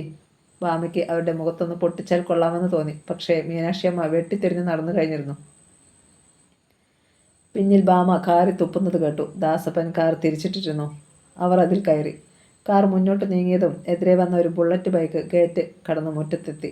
അപ്പോഴും ബാമയും അനിരുദ്ധനും തമ്മിലുള്ള തർക്കം അവസാനിച്ചിരുന്നില്ല. ബൈക്കിൽ നിന്നിറങ്ങിയ അവൻ വേച്ചുപോയി. വരാന്തയിലേക്ക് കയറിയതും അവൻ അലറി. നിങ്ങളൊന്ന് നിർത്തുന്നുണ്ടോ? ഒപ്പം മുന്നിൽ കിടന്നിരുന്ന കസേരയ്ക്ക് ഒറ്റത്തൊഴി. അത് തെറിച്ച് ചൂരൽ മറയ്ക്കിടയിലൂടെ മുറ്റത്തേക്ക് വീണു. മോനെ രാജീവേ, ബാമ പെട്ടെന്ന് സങ്കടപ്പെട്ടു. നീ കണ്ടില്ലടാ അവരെ, ആ മീനാക്ഷിയെ? ആ പെണ്ണുമ്പിള്ളി ഇവിടെ വന്ന് എന്നെ ചീത്ത പറഞ്ഞേച്ച് അങ്ങോട്ട് പോയതോളടാ. ആര്? അവൻ ബാമയെ തുറച്ചു നോക്കി. ആ മീനാക്ഷി. ഓഹോ, എന്നിട്ടമ്മ മിണ്ടാതെ നിന്നോ? ചെരുപ്പൂരി കരണത്തൊന്ന് കൊടുക്കായിരുന്നില്ലേ? അതെങ്ങനെയാടാ? ആണൊരുത്തൻ ഇവിടെ അണ്ണാക്കിൽ വെള്ളം ഒഴിച്ചുകൊണ്ടിരിക്കുമല്ലായിരുന്നോ? ബാമ അനിരുദ്ധനെ പുച്ഛിച്ചു. അതെങ്ങനെയാ? അച്ഛൻ അവരോട് വാത്തുറന്നൊന്നും പറയത്തില്ലല്ലോ. അന്ന് കമ്പനിയിൽ നിന്ന് ഇറക്കി വിട്ടപ്പോഴും അങ്ങനെ അല്ലായിരുന്നോ? അനിരുദ്ധൻ കോപം കടിച്ചു പിടിച്ചുകൊണ്ട് പിൻവാങ്ങി. എങ്ങനെയാടാ മോനെ കാര്യങ്ങൾ? നിന്റെ അച്ഛനാണെങ്കിൽ അവളെ തിരിച്ചു കൊണ്ടുവരണം. ആ ദേവനെ കൊണ്ട് തന്നെ കെട്ടിക്കണം എന്ന വാശിയില. ബാമ ശബ്ദം താഴ്ത്തി മകനോട് സംസാരിച്ചു. ഓ പിന്നെ, ഒത്തിരി നടക്കും.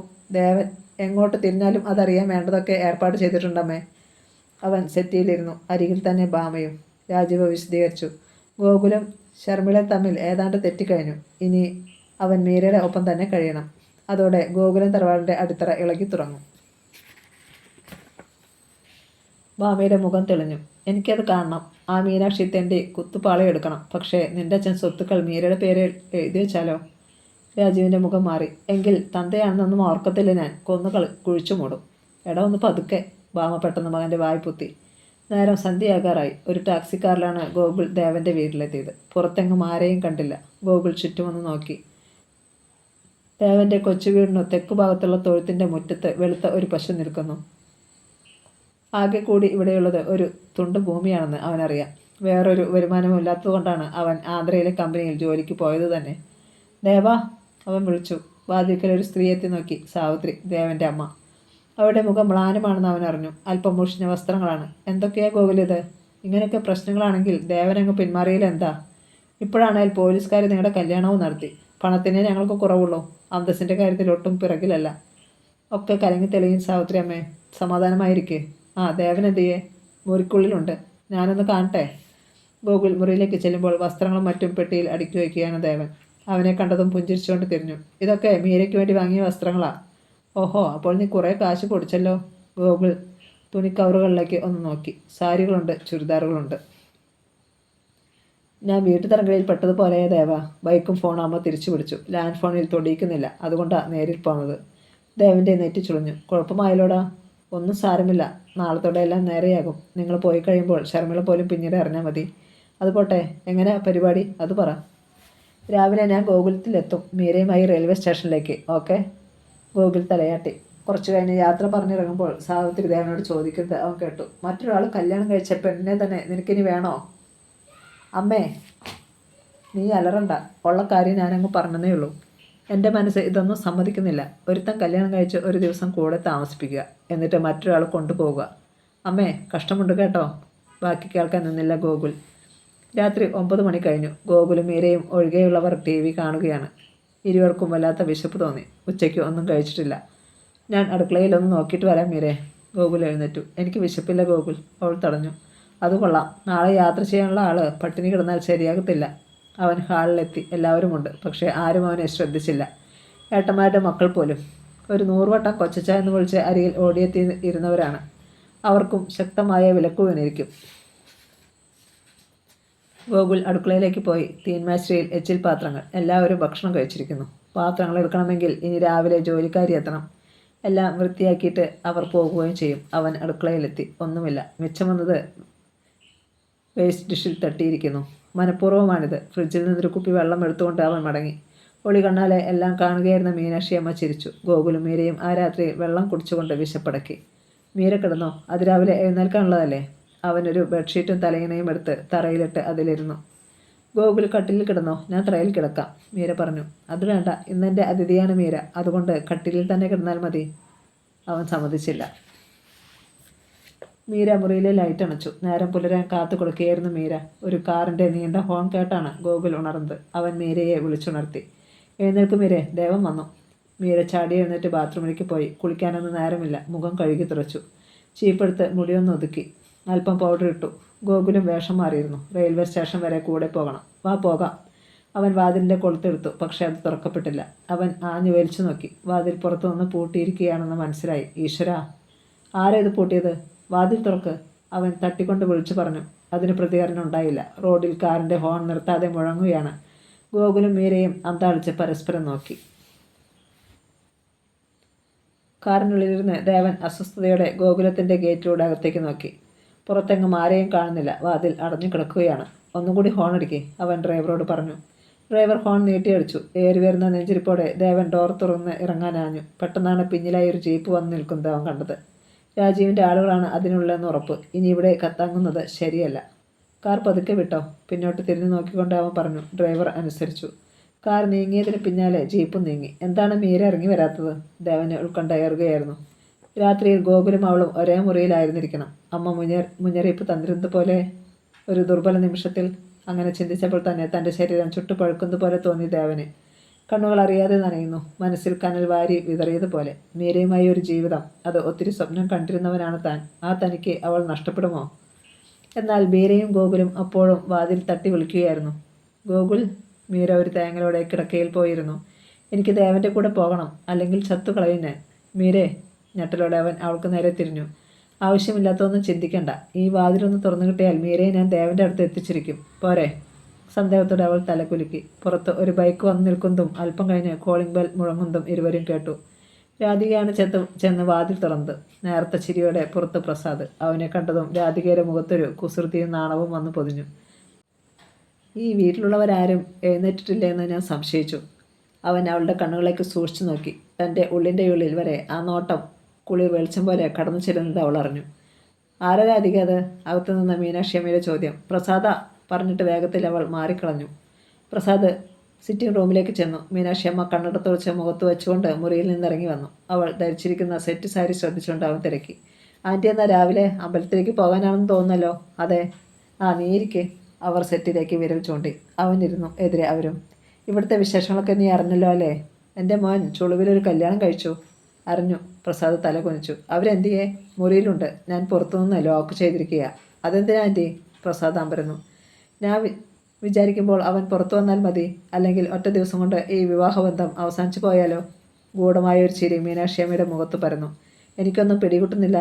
നമ്മുടെ കുടുംബക്ഷേത്രത്തിൽ വെച്ച് ഒരു താലികെട്ട് കർമ്മം കൂടി നടത്തിക്കണം എനിക്ക്. ആൻറ്റി വിചാരിക്കുന്ന പോലെയൊന്നുമല്ല കാര്യങ്ങൾ. ഗോകുലും മീരയും അവൻ ബാക്കി പറയുന്നത് മീനാക്ഷിയമ്മ തടഞ്ഞു. സാജ, മീനാക്ഷിയമ്മ ഉറക്കെ വിളിച്ചു. എന്തോ? മൂത്ത മകൻ കോണിപ്പടി ഇറങ്ങി വന്നു. അമ്പലത്തിലെ കാര്യങ്ങളൊക്കെ ശരിയാക്കിയല്ലോ. ഉവ്, ഇനി നമ്മളങ്ങോട്ട് ചെന്നാൽ മതി. മീനാക്ഷിയമ്മ വീണ്ടും പ്രസാദിൻ്റെ നേരെ തിരിഞ്ഞു. ചെന്നെന്ന് പറയടാ അവരോട്. ഒന്ന് ശങ്കിച്ചു നിന്നിട്ട് പ്രസാദ് ചെന്ന് ഓടാമ്പൽ നീക്കി. ഗോകുലും മീരയും പുറത്തേക്ക് ഇറങ്ങാനാഞ്ഞു. നില്ലടാ, പറയട്ടെ. പ്രസാദ് കാര്യം പറഞ്ഞു. അത് പറ്റത്തില്ല. വാ മീരെ, നമുക്ക് പോകാം. പ്രസാദിനെ അവഗണിച്ച് ഗോകുൽ പുറത്തേക്ക് ഇറങ്ങാനാഞ്ഞു. എന്താടാ പറ്റാത്തത്? മൂർച്ചയുള്ള ചോദ്യം. ഗോകുലും മീരയും ഒന്ന് ഞെട്ടി. വാതിൽക്കൽ മീനാക്ഷിയമ്മ. ഇരുവരും പതറിപ്പോയി. ഇന്നലെ പോലീസുകാരെ കല്യാണം കഴിപ്പിച്ചപ്പോൾ നിങ്ങൾക്ക് യാതൊരു പ്രശ്നവുമില്ലായിരുന്നു. ഇന്ന് അമ്പലത്തിൽ വെച്ച് മാലയിടുന്നതിൽ പിന്നെന്താ കുഴപ്പം? അമ്മേ, അത് പിന്നെ ഇനി സത്യം തുറന്നു പറയുന്നത് തന്നെയാണ് നല്ലതെന്ന് ഗോകുൽ തീരുമാനിച്ചു. പക്ഷേ അതിനു മുമ്പ് പ്രസാദിനെ പുറത്തേക്ക് വലിച്ചിട്ട് മീനാക്ഷിയമ്മ വീണ്ടും വാതിൽ അടച്ചു കൊളുത്തിട്ടു. ഇരുവരും ഒരുങ്ങിക്കഴിഞ്ഞിട്ട് വാതിൽ തട്ടി വിളിക്കുക. ഇനി അമ്പലത്തിൽ പോകാൻ വേണ്ടി മാത്രമേ ഈ വാതിൽ തുറക്കപ്പെടൂ. അവർ തിരിഞ്ഞു നടന്നു. പ്രസാദ് അവിടെ തന്നെ നിന്നു. പിന്നെ ശബ്ദം താഴ്ത്തി പറഞ്ഞു. ഗോകുൽ, തൽക്കാലം ആൻറ്റി പറഞ്ഞതുപോലെ നിങ്ങൾ രണ്ടുപേരും ഒരുങ്ങുക. ഇവിടെ നിന്ന് പുറത്തു ചാടാൻ അതേ മാർഗമുള്ളൂ. ബാക്കിയൊക്കെ നമുക്ക് കൈകാര്യം ചെയ്യാം. അമ്പലത്തിലേക്ക് വരാൻ ദേവനെ വിളിച്ച് ഞാൻ പറയാം. അപ്പോഴേക്കും മീനാക്ഷിയമ്മ വിളിച്ചു. പ്രസാദേ, വന്ന് കാപ്പി കുടിക്കേ. ദാ വരുന്ന ആൻറ്റി. അവൻ അങ്ങോട്ട് പോയി. മുറിക്കുള്ളിൽ ഗോകുലും മീരയും പരസ്പരം നോക്കി. പ്രസാദ് പറഞ്ഞതുപോലെ നമുക്കിവിടെ നിന്ന് പുറത്തു ചാടാൻ അതേ വഴിയുള്ള മീരെ. വേഗം ഒരുങ്ങ്. 9:30 നിങ്ങൾക്ക് പോകാനുള്ള ട്രെയിൻ. കരയരുതെന്ന് ആഗ്രഹിച്ചെങ്കിലും മീരയുടെ കണ്ണുകൾ നിറഞ്ഞു തുളുമ്പി. ദേവൻ അപ്പോൾ യാതൊരു ലക്ഷ്യവുമില്ലാതെ കാറിൽ കറങ്ങി നടക്കുകയാണ്. ഒരു തവണ കൂടി ഗോകുലത്തിൻ്റെ പടിക്കിലൂടെ വന്നുപോയി. ഒരു നിശ്ചിത അകലത്തിൽ ആ ജീപ്പും പിന്നാലെ ഉണ്ടായിരുന്നുകൊണ്ട് കാർ നിർത്താൻ സാധിച്ചില്ല. ഗോകുലത്തിലേക്ക് ഫോൺ ചെയ്തിട്ടും ആരും എടുത്തില്ല. അസ്വസ്ഥനായി അവൻ വാച്ച് നോക്കി. 7:30 കഴിഞ്ഞിരിക്കുന്നു. പെട്ടെന്ന് സെൽഫോൺ റിങ് ചെയ്തു. പ്രസാദിൻ്റെ നമ്പർ. പ്രസാദേ, മീര എന്തിയേ? ഗോകുലത്തിലുണ്ട്. ആൻറ്റി ഒരു ചെറിയ കെണി വെച്ചിരിക്കുക. സാരമില്ല. നീ ഞങ്ങളുടെ കുടുംബക്ഷേത്രത്തിനടുത്തേക്ക് പോരെ. അത്രയും പറഞ്ഞപ്പോഴേക്കും പ്രസാദ് ഫോൺ കട്ട് ചെയ്തു. പിന്നിൽ കൂർത്ത ഒരു നോട്ടത്തോടെ നിൽക്കുന്ന ആൻറ്റിയെ കണ്ടിട്ട് പതറിപ്പോയി. മീരയെ ദേവൻ്റെ കൂടെ ഞാൻ അയക്കുമെന്ന് നീ കരുതുന്നുണ്ടോ പ്രസാദേ? അവൻ്റെ കണ്ണുകൾ മിഴിഞ്ഞു. ആൻറ്റി? ആ ചോദ്യം ശരിക്കും ഞെട്ടിച്ചു കളഞ്ഞു പ്രസാദിനെ. എങ്ങനെ അറിഞ്ഞെന്നാണോ? ഒക്കെ അറിഞ്ഞു. നീ അത്രയും മനസ്സിലാക്കിയാൽ മതി. മീനാക്ഷിയമ്മ മനസ്സാ നന്ദി പറഞ്ഞത് ആ ഫോൺ കോളിനാണ്. തലേന്ന് 10 മണിയെങ്കിലും കഴിഞ്ഞു കാണും. അപ്പോഴാണ് ഫോൺ വന്നത്. മറുപുറത്ത് ആരെന്ന് പറഞ്ഞില്ലെങ്കിലും ഗോകുലും മീരയും നടത്തിയ നാടകത്തെക്കുറിച്ച് വിശദമായിട്ട് പറഞ്ഞു. അനിരുദ്ധൻ്റെ മകൾ അങ്ങനെ രക്ഷപ്പെട്ടു പോയിക്കൂടെന്ന് ആ നിമിഷം തന്നെ താനും തീരുമാനിച്ചു. പെട്ടെന്ന് എന്തോ ഓർത്തതുപോലെ മീനാക്ഷിയമ്മ രാധികയെ വിളിച്ചു വരുത്തി. എന്താമ്മേ, മീരയ്ക്ക് ഇന്നലെ ധരിച്ചു കൊണ്ടുവന്ന ഡ്രസ്സല്ലേ കാണോ? അതും കൊണ്ട് അമ്പലത്തിലേക്ക് പോകുന്നത് എങ്ങനെയാ? നല്ല സാരിയും ബ്ലൗസും നീ അവൾക്ക് സെലക്ട് ചെയ്ത് കൊടുക്ക്. പിന്നെ ഓർണമെൻറ്റ്സും. അമ്മ പറഞ്ഞത് അത്ര ഇഷ്ടമായില്ലെങ്കിലും രാധിക മറുത്തു പറഞ്ഞില്ല. അവൾ ചെന്ന് വാതിൽ തുറന്നു. ഗോകുൽ ബാത്റൂമിലാണ്. മീര മൂടിച്ചേക്കുന്നു. ഒരു നിമിഷം അസൂയയോടെ അവളെ നോക്കി നിന്നിട്ട് രാധിക വസ്ത്രങ്ങൾ കിടക്കയിലേക്ക് ഇട്ടു. ആഭരണങ്ങൾ ഡ്രസ്സിംഗ് ടേബിളിലേക്കും. അമ്മ പറഞ്ഞു ഇതെടുത്തോണ്ട് അമ്പലത്തിലേക്ക് പോയാൽ മതിയെന്ന്. എൻ്റെ ബ്ലൗസാ ഇത്തിരി ലൂസായിരിക്കും, എന്നാലും ഇറുക്കമാവില്ല. അവളുടെ മറുപടിക്ക് കാക്കാതെ രാധിക പുറത്തു കടന്ന് വാതിലടച്ചു. സാജനും ശരത്തും അവരുടെ ഭാര്യമാരും കുട്ടികളും രാധികയും ഒക്കെ ഒരുങ്ങിയിരിക്കുകയാണ്. പ്രൗഢഭാവത്തോടെ മീനാക്ഷിയമ്മയും മുറിയിൽ നിന്നിറങ്ങി വന്നു. പ്രസാദ് സിറ്റൗട്ടിലാണ്. അവനെ അവർ വിളിച്ചു. അവർ ഒരുങ്ങിയൊന്ന് നോക്കടാ. പ്രസാദ് ചെന്ന് ഓടാമ്പൽ നീക്കിയിട്ട് വാതിലിൽ മൃദുവായി മുട്ടി. ഗോകുലാണ് വാതിൽ തുറന്നത്. ഇരുവരും ഒരുങ്ങിക്കഴിഞ്ഞിരുന്നു. ഒളിക്കണ്ണാലെ പ്രസാദ് മീരയെ ശ്രദ്ധിച്ചു. പെയ്യാൻ തുടങ്ങുന്ന മഴമേഘം പോലെയാണ് ആ മുഖം. അണിഞ്ഞൊരുങ്ങി നിൽക്കുന്ന അവൾ ഒരു ദേവതയെപ്പോലെ സുന്ദരിയായിരിക്കുന്നു. ആ തിളക്കത്തിൻ്റെ പ്രതിഫലനം അവൻ്റെ മുഖത്തുമുണ്ട്. കഴിഞ്ഞ ഒരു രാത്രി ഒന്നിച്ചു കഴിഞ്ഞതിൻ്റെ തിളക്കമാണോ അവൻ്റെ മുഖത്തെന്ന് തോന്നിപ്പോയി. മുമ്പെങ്ങുമില്ലാത്ത തെളിച്ചം. വാ, എല്ലാവരും കാത്തു നിൽക്കുന്നു. ഗോകുലിൻ്റെ മുഖത്ത് നോക്കാതെയാണ് പ്രസാദ് പറഞ്ഞത്. ഗോകുൽ പെട്ടെന്ന് അവൻ്റെ കരം കവർന്നു. പ്രസാദേ, എനിക്കൊരു സമാധാനവുമില്ല. ഞാനില്ലടാ കൂടെ. ദേവനോട് ക്ഷേത്രത്തിലേക്ക് വരാൻ പറഞ്ഞിട്ടുണ്ട്. ക്ഷേത്രത്തിന് പിന്നിലെ വാതിലൂടെ മീരയ്ക്ക് കാറിനടുത്തെത്താം. ആ വഴി രക്ഷപ്പെടാം. പ്രസാദിൻ്റെ പിന്നാലെ അവർ ഇരുവരും ഹാളിലെത്തി. ശാന്തമായ പുഞ്ചിരിയോടെ മീനാക്ഷിയമ്മ വന്ന് മീരയുടെ കരം കവർന്നു. ഇന്നലെ ഞാൻ അങ്ങനെയൊക്കെ സംസാരിച്ചതും പ്രവർത്തിച്ചതും അപ്പോഴുണ്ടായ ദേഷ്യം കൊണ്ടാണ്. പിന്നീട് ഞാൻ ചിന്തിച്ചപ്പോൾ നിങ്ങൾ ചെയ്തതിൽ തെറ്റൊന്നും കാണാൻ കഴിഞ്ഞില്ല. പരസ്പരം സ്നേഹിക്കുന്നവർ തന്നെയല്ലേ ഒന്ന് ചേരേണ്ടത്. തൻ്റെ കാറിലാണ് അവർ അവളെയും ഗോകുലിനെയും കയറ്റിയത്. മറ്റുള്ളവർ മറ്റു കാറുകളിലും പ്രസാദ് ബൈക്കിലും. ക്ഷേത്രത്തിന് വടക്കേ നടയിലെ മിൽക്ക് ബാറിനരികിലായി അടച്ചിട്ട കാറിൽ ദേവൻ പ്രതീക്ഷയോടെ കാത്തിരുന്നു. അവരെത്തി. തിരുക്കത്തിൽ അങ്ങോട്ട് വന്ന ഡ്രൈവർ പറഞ്ഞു. ദേവൻ്റെ ഹൃദയമിടിപ്പ് കൂടി. ഗോകുലും മീരയും ക്ഷേത്രത്തിലേക്ക് കയറുന്നത് കണ്ടു. പച്ചപ്പട്ടിൽ പൊതിഞ്ഞ മീര. പൂജാരി കാത്തു നിൽക്കുകയായിരുന്നു. പെട്ടെന്ന് തന്നെ അയാൾ ശ്രീകോവിൽ നിന്ന് മിന്നുമാലയും പൂമാലയും മറ്റുമായി ഇറങ്ങി വന്നു. ഗോകുൽ, ഞാൻ സമ്മതിക്കില്ല. മീരയുടെ ചുണ്ടുകൾ വിറച്ചു. മീര, ഇതിലെന്ത് കാര്യം? മനസ്സാണ് എല്ലാം ബോധിക്കേണ്ടത്. ഇവിടുത്തെ കർമ്മം കഴിഞ്ഞാൽ നമ്മൾ ക്ഷേത്രത്തിന് വലം വയ്ക്കും. അപ്പോൾ മീര പിന്നിലെ വാതിൽ വഴി രക്ഷപ്പെട്ടോളൂ. അവൻ ശബ്ദം താഴ്ത്തി പറഞ്ഞു. പൂജാരി മിന്നുമാല എടുത്തു നീട്ടി. കെട്ടിക്കോളൂ. ഗോകുൽ ഒന്ന് മടിച്ചു. കെട്ടടാ. പിന്നിൽ നിന്ന് മീനാക്ഷിയമ്മ അവൻ്റെ തോളിൽ പിടിച്ചു. യാന്ത്രികമായി ഗോകുൽ അത് വാങ്ങി മീരയുടെ കഴുത്തിൽ ചാർത്തി. പിന്നീട് പരസ്പരം പൂമാലകളും. കാത്തുനിന്ന ദേവൻ പെട്ടെന്ന് പിന്നിൽ വന്നു നിന്ന ജീപ്പ് കണ്ട് കിടുങ്ങിപ്പോയി. ജീപ്പിൽ നിന്ന് രാജീവിൻ്റെ ആളുകൾ ചാടിയിറങ്ങി. അവർ ദേവനെ വലിച്ച് കാറിനുള്ളിൽ കയറ്റി. ഇരുവശത്തും അവർ ഇരുന്നു. ദേവനെ പ്രതിരോധിക്കാൻ പോലും കഴിഞ്ഞില്ല. എന്നെ ഒന്നും ചെയ്യല്ലേ, ഞാൻ ഈ നാട്ടിൽ നിന്ന് പോയിക്കോളാം, അവൻ യാചിച്ചു. അവർ ചിരിച്ചു. പോയില്ലെങ്കിൽ നിന്നെ പറഞ്ഞുവിടാൻ തന്നെയടാ ഞങ്ങൾ വന്നിരിക്കുന്നത്. പക്ഷേ കൂടെ മീര ഉണ്ടായിരിക്കില്ലെന്ന് മാത്രം. ഒരാൾ ഒരു കത്തി എടുത്ത് മൂർച്ച പരിശോധിച്ചു. ഇനിയൊരു സത്യം കൂടി നിന്നോട് പറയാം. കേട്ടാൽ നീ ഞെട്ടും. ഞങ്ങളെ ഇങ്ങോട്ട് പറഞ്ഞു വിട്ടിരിക്കുന്നത് ആരാന്നാ നിൻ്റെ വിചാരം? ഗോകുൽ. മീരയെ അവന് വേണം. നിനക്ക് വിട്ടുതരാൻ അവൻ ഒരുക്കമല്ല. ഇല്ല, ഞാനിത് വിശ്വസിക്കില്ല. അത് നിൻ്റെ ഇഷ്ടം. പക്ഷേ ഒന്ന് ചിന്തിച്ചു നോക്കിക്കേ. ഇന്ന് രാവിലെയെങ്കിലും അവനെന്താ ആരോടും സത്യം തുറന്നു പറയാഞ്ഞത്? അവളെ ഇറക്കി വിടാഞ്ഞത്? ഇന്നലെ രാത്രിയിൽ മീരയോടൊപ്പം കഴിഞ്ഞപ്പോൾ അവൻ അവളെ വല്ലാതങ്ങ് പിടിച്ചുപോയി. ദേവൻ ചകിതനായി. അവർ പറയുന്നതിൽ കാര്യമുണ്ടെന്ന് അവന് തോന്നി. ഞങ്ങൾ എന്തു വേണം? നീ അത് പറ. അവർ തിടുക്കം കൂട്ടി. നമുക്ക് മടങ്ങാം. അവൻ്റെ ഒച്ച ചിലമ്പി. കാറും ജീപ്പും ക്ഷേത്രത്തിന് പിന്നിൽ നിന്ന് തിരിച്ചുപോയി. ക്ഷേത്രത്തെ വലം വയ്ക്കുന്നതിനിടയിൽ പിൻഭാഗത്തെ വാതിൽക്കൽ ഓടിയത്തെ മീര കണ്ടത് അകന്നു പോകുന്ന കാറിൻ്റെ പിൻഭാഗമാണ്. ദേവ. അവൾ അവിടെ തന്നെ കുത്തിയിരുന്നു. ഗോകുലൊന്നും പിടികിട്ടാതെ ധൃതിയിൽ ഓടിയെത്തി. എന്താ മീരേ? ദേവൻ പോയി. മീനാക്ഷിയമ്മയും മറ്റും അവർക്ക് പിന്നാലെ അവിടേക്ക് വരുന്നുണ്ടായിരുന്നു. മീര എഴുന്നേറ്റു. എന്താ രണ്ടുപേർ ഇവിടെ തന്നെ നിന്ന് കളഞ്ഞത്? ഒന്നുമില്ല, ഗോകുൽ പിറുപിറുത്തു. എങ്കിൽ പ്രദക്ഷിണം പൂർത്തിയാക്ക്. അതൊരു ആജ്ഞയായിരുന്നു. ഗോകുലും മീരയും വേച്ചു വെച്ച് നടന്നു. പ്രദക്ഷിണം പൂർത്തിയായതും ഗോകുൽ പ്രസാദിനെ അടുത്ത് വിളിച്ചു. എടാ, ദേവൻ എന്താ തിരിച്ചു പോയത്? നീ അവനെ വേഗം വിളിക്കേ. പ്രസാദിൻ്റെ മുഖം മ്ലാനമായി. ഞാൻ അവനെ വിളിച്ചടാ. എന്നിട്ട്? കഴിഞ്ഞ രാത്രിയിൽ നിന്നോടൊപ്പം കഴിഞ്ഞ മീരയെ അവന് താല്പര്യമില്ലെന്ന്. ഈശ്വര. ഗോകുൽ നെഞ്ചിൽ കൈവച്ച് പോയി. നീ ആ ഫോൺ ഇങ്ങോട്ട് തന്നേ. പ്രസാദിൻ്റെ ഫോൺ വാങ്ങി ദേവൻ്റെ സെല്ലിലേക്ക് ഡയൽ ചെയ്തു. ബെൽ മുഴങ്ങിയപ്പോൾ ദേവൻ ഫോൺ എടുക്കാൻ ഭാവിച്ചു. എന്നാൽ അവരിലൊരാൾ അതെടുത്ത് ഓഫ് ചെയ്ത് കളഞ്ഞു. ദേവൻ പ്രതികരിച്ചു കൂടിയില്ല. കാർ റെയിൽവേ സ്റ്റേഷനോട് അടുക്കാറായിരുന്നു. അവൻ ഫോൺ എടുക്കുന്നില്ല. 1-2 തവണ കൂടി ശ്രമിച്ച് പരാജയപ്പെട്ട ഗോകുൽ ഫോൺ പ്രസാദിന് തിരിച്ചു നൽകി. ഞാൻ പറഞ്ഞില്ലേ, കാലു മാറിയത് അവൻ. ഇനി ഞാനെന്ത് ചെയ്യും പ്രസാദേ? ഞാനും അതാ ചിന്തിക്കുന്നത്. ഇവിടെ ഇങ്ങനെ നിന്നാൽ മതിയോ? പോകണ്ടേ? സാജൻ അവർക്കടുത്തെത്തി. പെട്ടെന്നൊരാശയം തോന്നിയതുപോലെ ഗോകുൽ പ്രസാദിൻ്റെ കയ്യിൽ നിന്ന് ബൈക്കിൻ്റെ താക്കോൽ വാങ്ങി. മീര വന്നേ.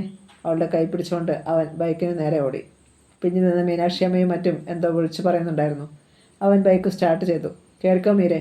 അവളും കയറി. ബൈക്ക് അസ്ത്രം പോലെ കുതിച്ചു. ഗോകുൽ പൂമാല ഊരിയെറിഞ്ഞു. മീരയും. നമ്മളെങ്ങോട്ടാ? റെയിൽവേ സ്റ്റേഷനിലേക്ക്. ദേവനെ നേരിൽ കാണണം. അവൻ വാച്ചിൽ നോക്കി. സമയം 9:10. ട്രെയിൻ എത്തും മുമ്പ് അങ്ങ് ചെല്ലാവുന്നതേയുള്ളൂ. ആക്സിലേറ്റർ ഒന്നുകൂടി തിരിച്ചു. മെയിൻ റോഡ് വിട്ട് കുറുക്കു വഴിയെ ബൈക്ക് പാഞ്ഞു. എന്നാൽ ഇടുങ്ങിയ വഴിക്ക് നടുവിൽ ഒരു ജീപ്പ് കിടക്കുന്നത് കണ്ട് അവൻ ബൈക്ക് നിർത്തി. ജീപ്പിന് പിന്നിലെ പടുത അഴിച്ചു താഴ്ത്തിയിട്ടിരിക്കുകയായിരുന്നു. അസ്വസ്ഥതയോടെ ഗോകുൽ ഹോൺ നീട്ടിയടിച്ചു. റോഡിന് നടുവിൽ നിന്ന് മാറ്റിയിടുക ജീപ്പ്. ഇല്ലെങ്കിലോ? പടുത ഉയർത്തി ഒരാൾ പുറത്തേക്കിറങ്ങി. രാജീവ്. ഏട്ടൻ. മീരയുടെ ശബ്ദം വിറച്ചു. ഗോകുലിനെയും മീരയെയും കണ്ട് അവൻ അത്ഭുതം ഭാവിച്ചു. അല്ല, അളിയനും പെങ്ങളും കൂടി ഇതെങ്ങോട്ടാ തിടുക്കത്തിൽ? ഗോകുലിൻ്റെ നെറ്റി ചുളിഞ്ഞു. രാജീവേ, ജീപ്പ് മാറ്റ്. സംസാരിച്ച് നിൽക്കാൻ നേരമില്ല. അക്ഷമനായി ഗോകുൽ. അതെന്താ അളിയ അങ്ങനെ? എൻ്റെ പെങ്ങളെ നീ കല്യാണം കഴിച്ചപ്പം ഞാൻ തടഞ്ഞില്ല. എന്നാൽ ഇവളെ മറ്റൊരാൾക്ക് വിൽക്കാൻ ഞാൻ സമ്മതിക്കുമെന്ന് നീ കരുതിയോ? രാജീവ് മുന്നോട്ട് വന്ന് ബൈക്ക് ഓഫ് ചെയ്ത് കീ ഊരിയെടുത്തു. രാജീവേ, താക്കോലിങ് താ. അരമണിക്കൂർ കഴിയട്ടെ, തരാം. ജീപ്പിൻ്റെ ഇരുഭാഗത്തു കൂടിയും ഏതാനും പേർ നടന്നെടുത്തപ്പോൾ എന്തെന്നില്ലാത്ത ആദ്യം തോന്നിപ്പോയി ഗോകുലിന്. രാജീവ് താക്കോൽ അവർക്ക് നേരെ എറിഞ്ഞു കൊടുത്തു. വിഷമവും ദേഷ്യവും ഭ്രാന്ത് പിടിപ്പിക്കുന്നത് പോലെ. നീ ഇറങ്ങിക്കേ മീരെ, അവളോട് പറയുന്നതിനിടയിൽ ബൈക്ക് സ്റ്റാൻഡിൽ വെച്ച് അവൻ ഇറങ്ങി. രാജീവേ, മര്യാദയ്ക്ക് താക്കോൽ തന്നോ? ഇല്ലെങ്കിലോ? പരിഹസിക്കുന്ന മട്ടിലായിരുന്നു രാജീവ്. ഞാൻ മേടിക്കും. വേവലാതിയുടെ അവൻ മുന്നോട്ടാഞ്ഞു. അത് നേരാ, അളിയൻ മേടിക്കും. രാവിലെ തന്നെ അവൻ കുടിച്ചിട്ടുണ്ടെന്ന് ഗോകുലിന് മനസ്സിലായി. രാജീവിനൊപ്പം ഉള്ളവൻ പെട്ടെന്ന് രാജുവിൻ്റെ മുന്നിലേക്ക് നീങ്ങി നിന്നു. ഗോകുലെ, മീരയും കൊണ്ടുപോ. കല്യാണം കഴിഞ്ഞ് വരുമ്പോൾ തന്നെ ഒരടിപിടി വേണ്ട, അവർ ഭീഷണി മുഴക്കി. അകലെ ഒരു തീവണ്ടിയിലെ സൈറൻ. രാജീവ് താക്കോൽ ഗോകുലിന് നേരെ എറിഞ്ഞു കൊടുത്തു. ഇനി നീ പോയിക്കോ. ദേവന് പോകാനുള്ള ട്രെയിനാണ് ആ വരുന്നത്. ഗോകുൽ ബൈക്ക് സ്റ്റാർട്ടാക്കി. പക്ഷേ അവർ ജീപ്പ് മാറ്റിയില്ല. ഗോകുൽ മീരയും കൊണ്ട് തിരിച്ചു പാഞ്ഞു. മറ്റൊരു വഴിയെ റെയിൽവേ സ്റ്റേഷനിലെത്താം. തങ്ങളുടെ ഭാഗത്ത് ഭാഗ്യമുണ്ടെങ്കിൽ, ട്രെയിനിന് ക്രോസിംഗ് ഉണ്ടെങ്കിൽ രക്ഷപ്പെടാം. ഫോൺ കയ്യിലുണ്ടായിരുന്നെങ്കിൽ മറ്റൊരു കളി നടത്താമായിരുന്നു. എത്രയും പെട്ടെന്ന് സ്റ്റേഷനിൽ എത്തണമെന്ന് മാത്രം ഒരു ചിന്ത. കുറുക്കു വഴിയെ റെയിൽവേ സ്റ്റേഷന് അടുക്കാറായി. അകലെ നിർത്തിയിട്ടിരിക്കുന്ന ട്രെയിൻ. മനസ്സിൽ പ്രതീക്ഷയുടെ മിന്നലാട്ടം. ക്രോസിംഗ് ആണ്. ഇരുവരുടെയും മനം തുടിച്ചു. ഗോകുൽ, ഒന്ന് വേഗം. മീര തിടുക്കം കൂട്ടി. ഗോകുൽ വീണ്ടും ബൈക്കിൻ്റെ വേഗത കൂട്ടി. റെയിൽവേ സ്റ്റേഷന് തൊട്ടു മുന്നിൽ എത്താറായതും പാർക്കിംഗ് ഏരിയയിൽ നിന്ന് തിരിഞ്ഞു വന്ന ഒരു കാർ അവർക്ക് മുന്നിൽ വേഗത കുറച്ചു. ഛേ, ഗോകുൽ അക്ഷമനായി ഓണടിച്ചു.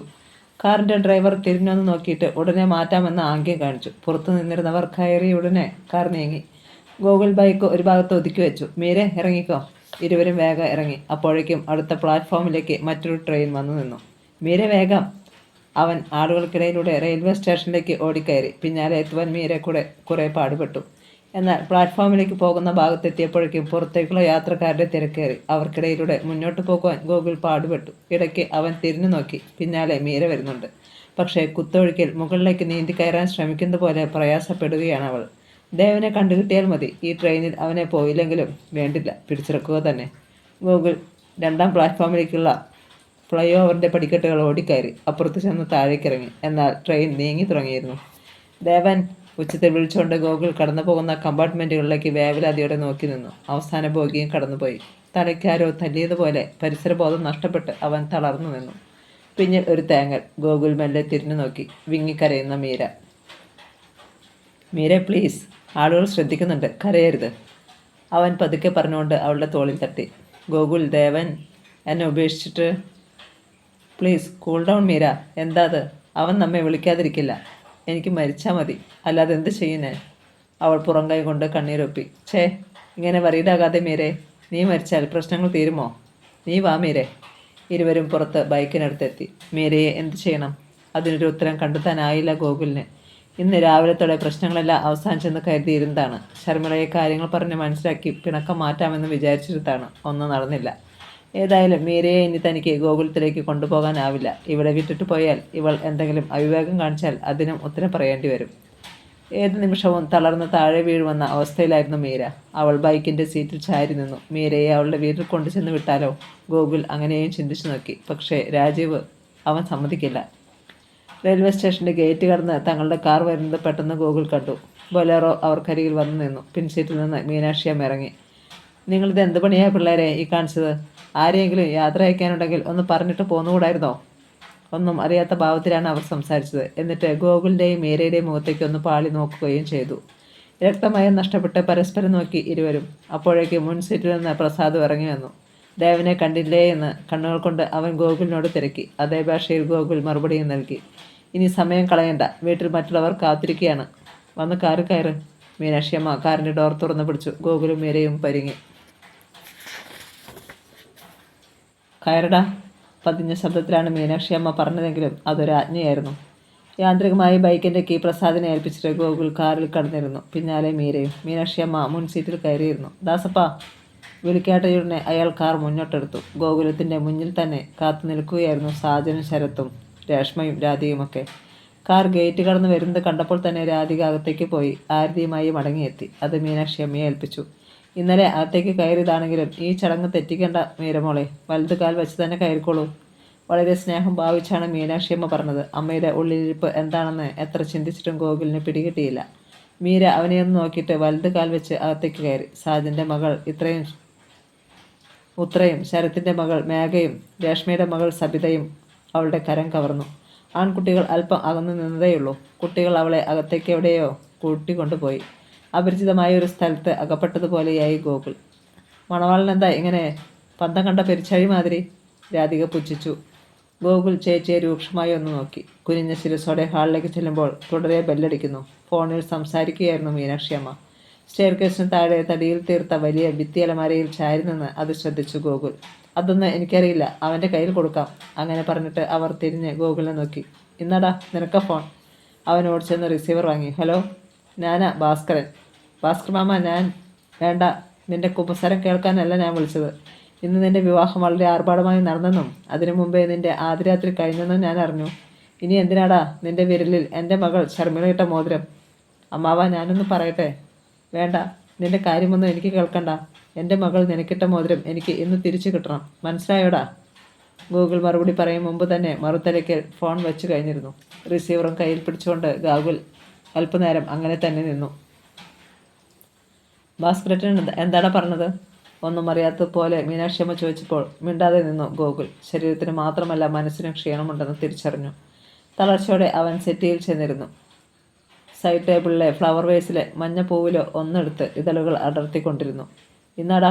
അകത്തേക്ക് പോയി മടങ്ങിയെത്തിയ മീനാക്ഷിയമ്മ ബൈക്കിൻ്റെ താക്കോലും മൊബൈൽ ഫോണും അവന് മടക്കി കൊടുത്തു. പെട്ടെന്ന് ഒരു ഉൾപ്രേരണ ഉണ്ടായതുപോലെ അവൻ മുറ്റത്തേക്കിറങ്ങി. ലോണിലെ അരമതിലിൽ ചെന്നിരുന്ന് ദേവൻ്റെ സെല്ലിലേക്ക് വിളിച്ചു. അപ്പുറത്ത് ബെല്ലടിക്കുന്നുണ്ട്. അവൻ്റെ നെഞ്ചിടിപ്പേറി. വിവാഹമൊക്കെ കഴിഞ്ഞു അല്ലേ ഗോകുലേ? ശബ്ദത്തിൽ പരിഹാസമാണെന്ന് ഗോകുൽ പെട്ടെന്ന് തിരിച്ചറിഞ്ഞു. ദേവാ, ഒക്കെ പ്രസാദ് പറഞ്ഞില്ലേ? തൽക്കാലം അങ്ങനെ ഒരു നാടകം കളിക്കേണ്ടി വന്നു നിങ്ങൾക്ക് വേണ്ടി. പ്രസാദ് പറഞ്ഞിരുന്നു, നീ ഞങ്ങൾക്ക് വേണ്ടി ഒത്തിരി ബുദ്ധിമുട്ട് അനുഭവിച്ചു അല്ലേ? ദേവൻ ട്രെയിനിൽ തന്നെയാണെന്ന് ഗോകുലിന് മനസ്സിലായി. ശബ്ദം കേൾക്കുന്നുണ്ട്. അതൊക്കെ പോട്ടെ ദേവ, ഒരു നല്ല കാര്യത്തിനായിരുന്നില്ലേ? ഞാൻ മീരയെ എവിടെ എത്തിക്കണം അത് പറ. ഒറ്റ രാത്രി കൊണ്ട് തന്നെ നിനക്ക് അവളെ മടുത്തോടാ? ദേവൻ്റെ ശബ്ദം മാറി. തൻ്റെ നെഞ്ചിലേക്ക് ഒരു കത്തി കുത്തി ഇറക്കപ്പെട്ടതുപോലെ പൊളഞ്ഞുപോയി ഗോകുൽ. ദേവാ.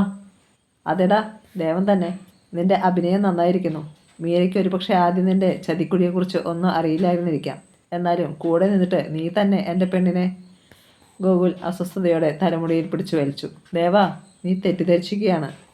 അതെന്തുമായിക്കോട്ടെ, എൻ്റെ ധാരണയെ തിരുത്താനൊന്നും ഇനി നീ ശ്രമിക്കണ്ട. ദേവൻ ഫോൺ കട്ട് ചെയ്തു. ഗൂഗിൾ വീണ്ടും വീണ്ടും ശ്രമിച്ചു നോക്കി. ഫോൺ സ്വിച്ച് ഓഫ് ചെയ്തിരിക്കുന്നു. എത്രയും വേഗം എന്തെങ്കിലും ചെയ്തില്ലെങ്കിൽ സംഗതിയാകെ അവതാളത്തിലാകുമെന്ന് ഗോകുലിന് തീർച്ചയായി. ഈ വീട്ടിൽ ആരോടും ഒന്നും പറഞ്ഞിട്ട് കാര്യമില്ല. മനസ്സിലായാൽ തന്നെ അവർ ഇല്ലെന്ന് ഭാവിക്കുകയുള്ളൂ. തന്നെ മനസ്സിലാക്കാനും വിശ്വസിക്കാനും കഴിയുന്ന ഒരാൾ മാത്രമേ ഇനിയുള്ളൂ, ശർമിള. അവളെ കാണണം, കാര്യങ്ങൾ തുറന്നു പറയണം. അവൾക്ക് തന്നെ സഹായിക്കാനാവും. അങ്ങനെ ഒരു ചിന്ത വന്നതോടെ അവൻ തിടുക്കത്തിൽ ബൈക്കിനടുത്തെത്തി. ട്രാഫിക് കുരുക്കുകളിൽപ്പെട്ടും മുന്നിലുള്ള വാഹനങ്ങളെ മനസ്സിൽ ശപിച്ചും വല്ലവിധേനയും ഗോകുൽ ശർമിളയുടെ വീടിന് മുന്നിലെത്തി. പകുതി തുറന്നു കിടന്നിരുന്ന ഗേറ്റ് വഴി മുറ്റത്ത് കയറിയ അവൻ പനിനീർ ചാമ്പയുടെ നിഴലിൽ ബൈക്ക് വച്ചിട്ടിറങ്ങി. ഓർക്കിഡ് ചെടികൾ തൂങ്ങിക്കിടക്കുന്ന പോർച്ചിൽ 2 കാറുകളും കണ്ടപ്പോൾ തന്നെ ആശ്വാസമായി. അമ്മാവനും ശർമിളയും വീട്ടിലുണ്ട്. അടുത്ത നിമിഷം വല്ലാത്തൊരു ഭയം മനസ്സിൽ നിറഞ്ഞു. വിറപ്പൂണ്ട കാലുകളോടെ അങ്ങോട്ട് നടക്കുമ്പോൾ 2ാം നിലയിലേക്ക് അവൻ ശ്രദ്ധിച്ചു. ശർമിള അവിടെ എങ്ങാനുമുണ്ടോ? കണ്ടില്ല. പോർച്ച് കടന്ന് സിറ്റ് ഔട്ടിലെത്തി. വാതിൽ തുറന്നു കിടക്കുന്നു. എന്നിട്ടും അവൻ കോളിംഗ് ബെല്ലിൻ്റെ സ്വിച്ചിൽ വിരലമർത്തി. കയറി വരാം. മുറ്റത്ത് നിർത്തുന്നത് ഞങ്ങളുടെ സംസ്കാരമല്ല. അങ്ങനെയാണ് ചെയ്യേണ്ടതെങ്കിൽ പോലും. വാതിൽക്കൽ അമ്മാവൻ ഗോകുലൊന്ന് വിളറി. അകത്ത് അംബികമായി നിൽക്കുന്നത് അവൻ കണ്ടു. ഭാസ്കരൻ വാതിൽക്കൽ നിന്ന് മാറി. ഗോകുൽ പതുക്കെ അകത്തേക്ക് കടന്നു. അമ്മായിയുടെ മുഖത്തെ ദേഷ്യത്തിൽ താൻ പുകഞ്ഞു പോകുന്നതായി തോന്നിപ്പോയി ഗോകുലിന്. എന്നാലും നിനക്കെങ്ങനെ തോന്നിയടാ എൻ്റെ കുഞ്ഞിനോട് ഈ കൊടും ചതി ചെയ്യാൻ? അവർ പൊട്ടിത്തെറിച്ചു. അടുത്ത നിമിഷം ആംഗലടിച്ച് കരയാൻ തുടങ്ങി. അംബികെ, ഭാസ്കരൻ ഒച്ചയുയർത്തി. വീട്ടിൽ വന്ന് കയറുന്നവർ അവർ എത്ര മോശപ്പെട്ടവരാണെങ്കിലും ഇങ്ങനെയൊന്നും സംസാരിച്ചു കൊടുക്കുന്നത് നിനക്കറിയില്ലേ? ഭാസ്കരേട്ടാ, എന്നാലും ഇവൻ എൻ്റെ മോൾ എന്ത് തെറ്റ് ചെയ്തു? എല്ലാം കാണേണ്ടത് നമ്മളാ. അവളുടെ കണ്ണീരിനും ദണ്ഡത്തിനും കണക്കുണ്ടോ? ആ ശരി തന്നെ. നമ്മുടെ മോളേക്കാൾ ഇവന് യോജിച്ചത് അനിരുദ്ധൻ്റെ മോളാണെന്ന് ഇവന് തോന്നി. അവളെ കല്യാണം കഴിച്ചു. അതൊക്കെ ഇവൻ്റെ ഇഷ്ടം. കല്യാണം കഴിഞ്ഞിട്ടാണ് ഇങ്ങനെയൊരു സാഹചര്യം വന്നതെങ്കിലോ? ഗോകുൽ നിന്ന് വിങ്ങുകയാണ്. ഒന്ന് ഇരിക്കണമെന്ന് തോന്നി. പക്ഷേ ആരും പറയുന്നില്ലല്ലോ. ശർമിളയുടെ അവളെങ്കിലും ഇങ്ങോട്ടൊന്ന് വന്നിരുന്നെങ്കിൽ. കഴിഞ്ഞതൊക്കെ കഴിഞ്ഞു. ഇനി അതേക്കുറിച്ച് ഒരു പോസ്റ്റ്മോർട്ടത്തിൻ്റെ കാര്യമില്ല. വിധി തീർപ്പാക്കുന്നത് പോലെയാണ് ഭാസ്കരൻ പറഞ്ഞത്. ശർമിള അണിയിച്ച മോതിരം ഊരി തന്നിട്ട് നിനക്ക് പോകാം. അമ്മാവ, ഞാൻ പറയുന്നത് ഒന്ന് കേൾക്കാനെങ്കിലും മനസ്സുണ്ടാകണം. ഗോകുലിൻ്റെ ഒച്ച പതറി. കണ്ണുകളിൽ നനവ് പടർന്നു. ഇനിയൊന്നും കേട്ടിട്ട് കാര്യമില്ലെന്ന് നിനക്കും അറിയാം. ഏതായാലും എൻ്റെ മകളെ നിന്റെ രണ്ടാം ഭാര്യയാക്കാൻ പദ്ധതിയൊന്നുമില്ലല്ലോ. വാക്കുകളുടെ ആക്ഷേപം അവനെ പൊള്ളിച്ചു. സന്ദീപ് സ്ഥലത്തില്ലാത്തതുകൊണ്ടാ, അല്ലെങ്കിൽ ഇന്നലെ തന്നെ അവൻ എന്തൊക്കെ കാണിക്കുമായിരുന്നെന്ന് ആർക്കറിയാം. അംബിക പിറുപിറുത്തു. ഭാസ്കറിൻ്റെ ഏക ആൺതരിയാണ് സന്ദീപ്. വിവാഹം കഴിച്ചിട്ടില്ല. ഗോകുൽ തൻ്റെ വിരലിൽ കിടന്നിരുന്ന മോതിരത്തിലേക്ക് ഒന്ന് നോക്കി. നീല ഇനാമലിൽ സ്വർണത്തിൽ വെട്ടിയൊരുക്കിയ പേര് ശർമിള. ഇത് വിരലിൽ അണിയിക്കുമ്പോൾ മനഃപൂർവ്വം ശർമിള ഒന്ന് നുള്ളിയത് ഇപ്പോഴോർക്കുന്നു. ഭാസ്കരൻ കൈനീട്ടി. മോതിര ഊരിത്താടാ, എനിക്ക് ശർമിളയൊന്ന് കാണണം, അവൻ പറഞ്ഞു. വേണ്ട. ഭാസ്കരൻ്റെ ഉത്തരം പെട്ടെന്ന് വന്നു. ഇനി അവളുടെ നിഴൽ പോലും നീ കണ്ടുകൂടാ. എങ്കിൽ ഗോകുലിൻ്റെ ഭാവം മാറി. എന്താണുണ്ടായതെന്ന് അവളോട് പറയാതെ, എല്ലാം അറിഞ്ഞു കഴിഞ്ഞു മോതിരം തിരികെ വേണമെന്ന് അവൾ പറയാതെ ഇത് ഞാൻ തിരിച്ചു തരുന്ന പ്രശ്നമില്ല. ഇരുവരെയും ഒന്ന് മാറി മാറി നോക്കിയിട്ട് അവൻ പെട്ടെന്ന് വെട്ടിത്തിരിഞ്ഞ് നടന്നുപോയി. ഭാസ്കരനും അംബികയ്ക്കും സ്തബ്ധരായി. പോച്ചിലെത്തിയ ഗോകുൽ ഒരു തേങ്ങൽ കേട്ട് പെട്ടെന്ന് നിന്നു. തുറന്നു കിടന്നിരുന്ന ജനാലയ്ക്കപ്പുറം ഏങ്ങിക്കരയുന്ന ശർമിള. അവൻ്റെ മനസ്സ് പൊടുന്നതിനെ ആർദ്രമായി. എല്ലാം ഇവൾ കേട്ട് കാണും. ശർമിളെ, സങ്കടത്തോടെ അവൻ ജനാലക്കിലേക്ക് ചെന്നു. നനുത്ത റോസ് നിറത്തിലൊരു നൈറ്റിയിൽ വാടിത്തളർന്ന ഒരു പനിനീർ പൂവ് പോലെ. പെട്ടെന്ന് അവൾ അവിടെ നിന്ന് മാറിക്കളഞ്ഞു. അല്പനേരം തറയിൽ വേച്ചു പോയതുപോലെ ഗോകുൽ അവിടെ തന്നെ നിന്നു. എന്തിനെന്നറിയില്ല, കുറച്ചു നേരം അവിടെ തന്നെ നിന്നു. ബൈക്ക് സ്റ്റാർട്ട് ചെയ്യുമ്പോഴും പിന്തിരിഞ്ഞു നോക്കി. ബൈക്കിൽ അവൻ റോഡിലേക്ക് ഇറങ്ങുന്നത് നനഞ്ഞ കൺപീലികൾക്കിടയിലൂടെ ശർമിളയും കാണുന്നുണ്ടായിരുന്നു. ഒരു ഉറച്ച തീരുമാനത്തോടെയാണ് ഗോകുലത്തിൽ മടങ്ങിയെത്തിയത്. ഹാളിൽ ചെന്ന് നിന്നതും അവൻ ഉച്ചത്തിൽ വിളിച്ചു. മീരേ, എടി മീരേ. സെറ്റിയിൽ ചാഞ്ഞു കിടന്ന് TV കാണുന്ന അമ്മയെപ്പോലും ഗൗനിച്ചില്ല അവൻ. ശബ്ദത്തിൻ്റെ മാറ്റം എല്ലാവരെയും കുഴക്കി. അപ്പോഴേക്ക് മീര മാത്രമല്ല, ആ വീട്ടിലുള്ള എല്ലാവരും ഹാളിലെത്തിക്കഴിഞ്ഞു. ഇങ്ങോട്ട് വാടി. ഒന്നും പിടികിട്ടാതെ മീര ഇറങ്ങി വന്നു. കത്തുന്ന ഭാവത്തിൽ അവൻ അവളെ നോക്കി. ഇപ്പോൾ ഈ നിമിഷം നീ ഇവിടെ നിന്നിറങ്ങണം. എങ്ങോട്ട് പോകുന്നു? ചാകുകയോ ജീവിക്കുകയോ ഒന്നും അറിയണ്ട എനിക്ക്. എന്നാലും ഈ വിഴുപ്പ് ഇനി ഞാൻ ചുമക്കില്ല. ഗോകുൽ. മീര പൂർത്തിയാക്കാൻ അവൻ സമ്മതിച്ചില്ല. ഒരാവേശത്തിൽ അവളുടെ കൈപിടിച്ച് പുറത്തേക്ക് വലിച്ചു കൊണ്ടുപോയ അവൻ അവളെ വെളിയിലാക്കി വാതിൽ വലിച്ചടച്ചു. മറ്റുള്ളവർ അമ്പരക്കുമ്പോൾ മീനാക്ഷിയമ്മയുടെ ചുണ്ടിൽ ക്രൂരമായ ഒരു ചിരി വിടർന്നു. ഗോകുൽ. മീനാക്ഷിയമ്മ പെട്ടെന്നിറങ്ങി വന്നു. നീ താലി കെട്ടിക്കൊണ്ടുവന്ന പെണ്ണാണ് മീര. അവളെയാണോ നീ ഇറക്കിവിടുന്നത്? ഭാര്യ. ഗോകുൽ പുച്ഛത്തോടെ ചുണ്ടുകൊട്ടി. നിങ്ങളൊക്കെ ചേർന്ന് അമ്പലത്തിൽ വെച്ച് ഒരു താലി കെട്ടിച്ചെന്ന് കരുതി അവളെൻ്റെ ഭാര്യയാകുമോ? അത് കേട്ട് മീനാക്ഷിയമ്മ ഒന്ന് ചിരിച്ചു. ഇന്നലെ പോലീസുകാർ കല്യാണം കഴിപ്പിച്ചപ്പോൾ നീ അവരോട് എന്താ പറയാഞ്ഞത്? മീര നിൻ്റെ ഭാര്യയല്ലെന്ന്. അത് പിന്നെ അന്നേരം അങ്ങനൊരു നാടകം കളിക്കണമായിരുന്നു. തെല്ല് പതർച്ചയോടെയാണ് ഗോകുൽ പറഞ്ഞത്. നാടകമോ? മീനാക്ഷിയമ്മ അവൻ്റെ മുഖത്തിന് നേർക്ക് വിരൽ ചൂണ്ടി. ഒരു പെൺകുട്ടിയുടെ ജീവിതം വെച്ചാണോടാ നാടകം കളിക്കുന്നത്? ആ നേരത്ത് അതിൻ്റെ ആവശ്യമുണ്ടായിരുന്നു. മീരയ്ക്കും അറിയാവുന്ന കാര്യം അത്. കണ്ണടയ്ക്കുള്ളിലെ മീനാക്ഷിയമ്മയുടെ കണ്ണുകളൊന്നും കൂർത്തു. ആ നോട്ടം നേരിടാനാവാതെ ഗോകുൽ തല കുനിച്ചു കളഞ്ഞു. അവനെ ബലമായി തന്നെ മീനാക്ഷിയമ്മ വാതിൽക്കൽ നിന്ന് മാറ്റിയിട്ട് വാതിൽ തുറന്നു. കയറി വാ മോളെ. നീ ഇവിടെ നിന്ന് പോകണോ വേണ്ടയോ എന്ന് തീരുമാനിക്കുന്നത് ഇവനല്ല, ഞാനാ എന്ന് പറഞ്ഞുകൊണ്ടാണ് സിറ്റ് ഔട്ടിലേക്ക് നോക്കിയത്. പക്ഷേ മീര അവിടെ ഉണ്ടായിരുന്നില്ല. അവളെവിടെ പോയി? പോയി നോക്കടാ. എന്നെ കൊണ്ട് പറ്റത്തില്ല. അവൾക്ക് ഇഷ്ടമുള്ളിടത്തേക്ക് പോകട്ടെ. ഗോകുൽ അനിഷ്ടത്തോടെ തിരിഞ്ഞു. ഗേറ്റിലേക്ക് നോക്കി ഏതാനും നിമിഷം നിന്ന് മീനാക്ഷിയമ്മ പിന്നെ എന്തോ ചിന്തിച്ചിട്ട് ഗോകുലിനോട് പറഞ്ഞു. ഇന്നലെ എന്ത് നാടകമാണ് കളിച്ചതെന്ന് നീ വേഗം പറ. ചുരുക്കി പറഞ്ഞാൽ മതി. രാത്രിയിൽ ഫോണിലൂടെ ആരോ പറഞ്ഞതത്രയും മീനാക്ഷിയമ്മയുടെ മനസ്സിലുണ്ടായിരുന്നു. ഗോകുൽ ദേവനും മീരയുമായുള്ള അടുപ്പവും അതിൽ തനിക്കുണ്ടായിരുന്ന റോളുമൊക്കെ പറഞ്ഞു. ഓഹോ, അവർ ചിന്തിക്കുന്നതായി ഭാവിച്ചു. എങ്കിൽ ദേവനെ ഇപ്പോൾ തന്നെ വിളിക്കേ. ഇതൊക്കെ സത്യമാണോ എന്ന് അവൻ തന്നെ എന്നോട് പറഞ്ഞാൽ മീരയെ ഞാൻ അവൻ്റെ കൂടെ വിടാം. ഗോകുൽ വീണ്ടും ധർമ്മസങ്കടത്തിലായി. ദേവൻ പോയി. അവൻ്റെ ഒച്ച തീരെ പതിഞ്ഞിരുന്നു. അതിന് രണ്ടർത്ഥമാണുള്ളത്. മീനാക്ഷിയമ്മ ഹാളിലൂടെ പതുക്കെ നടന്നു. 1. നീ പറഞ്ഞത് കളവാണ്. 2. നിന്റെ കൂടെ ഒരു രാത്രി തങ്ങിയ മീരയെ അവന് വേണ്ട. എല്ലാം നേരിൽ കണ്ടും അറിഞ്ഞും കൂടെ നിന്നിരുന്ന ഒരാളെ പോലെയാണ് അമ്മ സംസാരിക്കുന്നത്. ഗോകുൽ മിഴിച്ചു നിന്നു. മീനാക്ഷിയമ്മ തുടർന്നു. രണ്ടായാലും ഇനി തീരുമാനം ഒന്നേയുള്ളൂ. മീരയുടെ ഭർത്താവ് ഇനി നീ തന്നെയാണ്. പുതിയതായാലും വിഴുപ്പായാലും അത് നീ തന്നെ ചുമക്കണം. ഒരു ജഡ്ജിയുടെ വിധി പ്രഖ്യാപനം പോലെയായിരുന്നു ആ വാക്കുകൾ. വയ്യ, എനിക്ക് പറ്റില്ല. ഗോകുലിൻ്റെ ശബ്ദവും മാറി. പറ്റില്ലേ? അവർ അവൻ്റെ തൊട്ടു മുന്നിലെത്തി. ഇല്ല. അടുത്ത നിമിഷം മീനാക്ഷിയമ്മയുടെ കൈത്തലം അവൻ്റെ മുഖത്ത് പതിഞ്ഞു. പറ്റണം.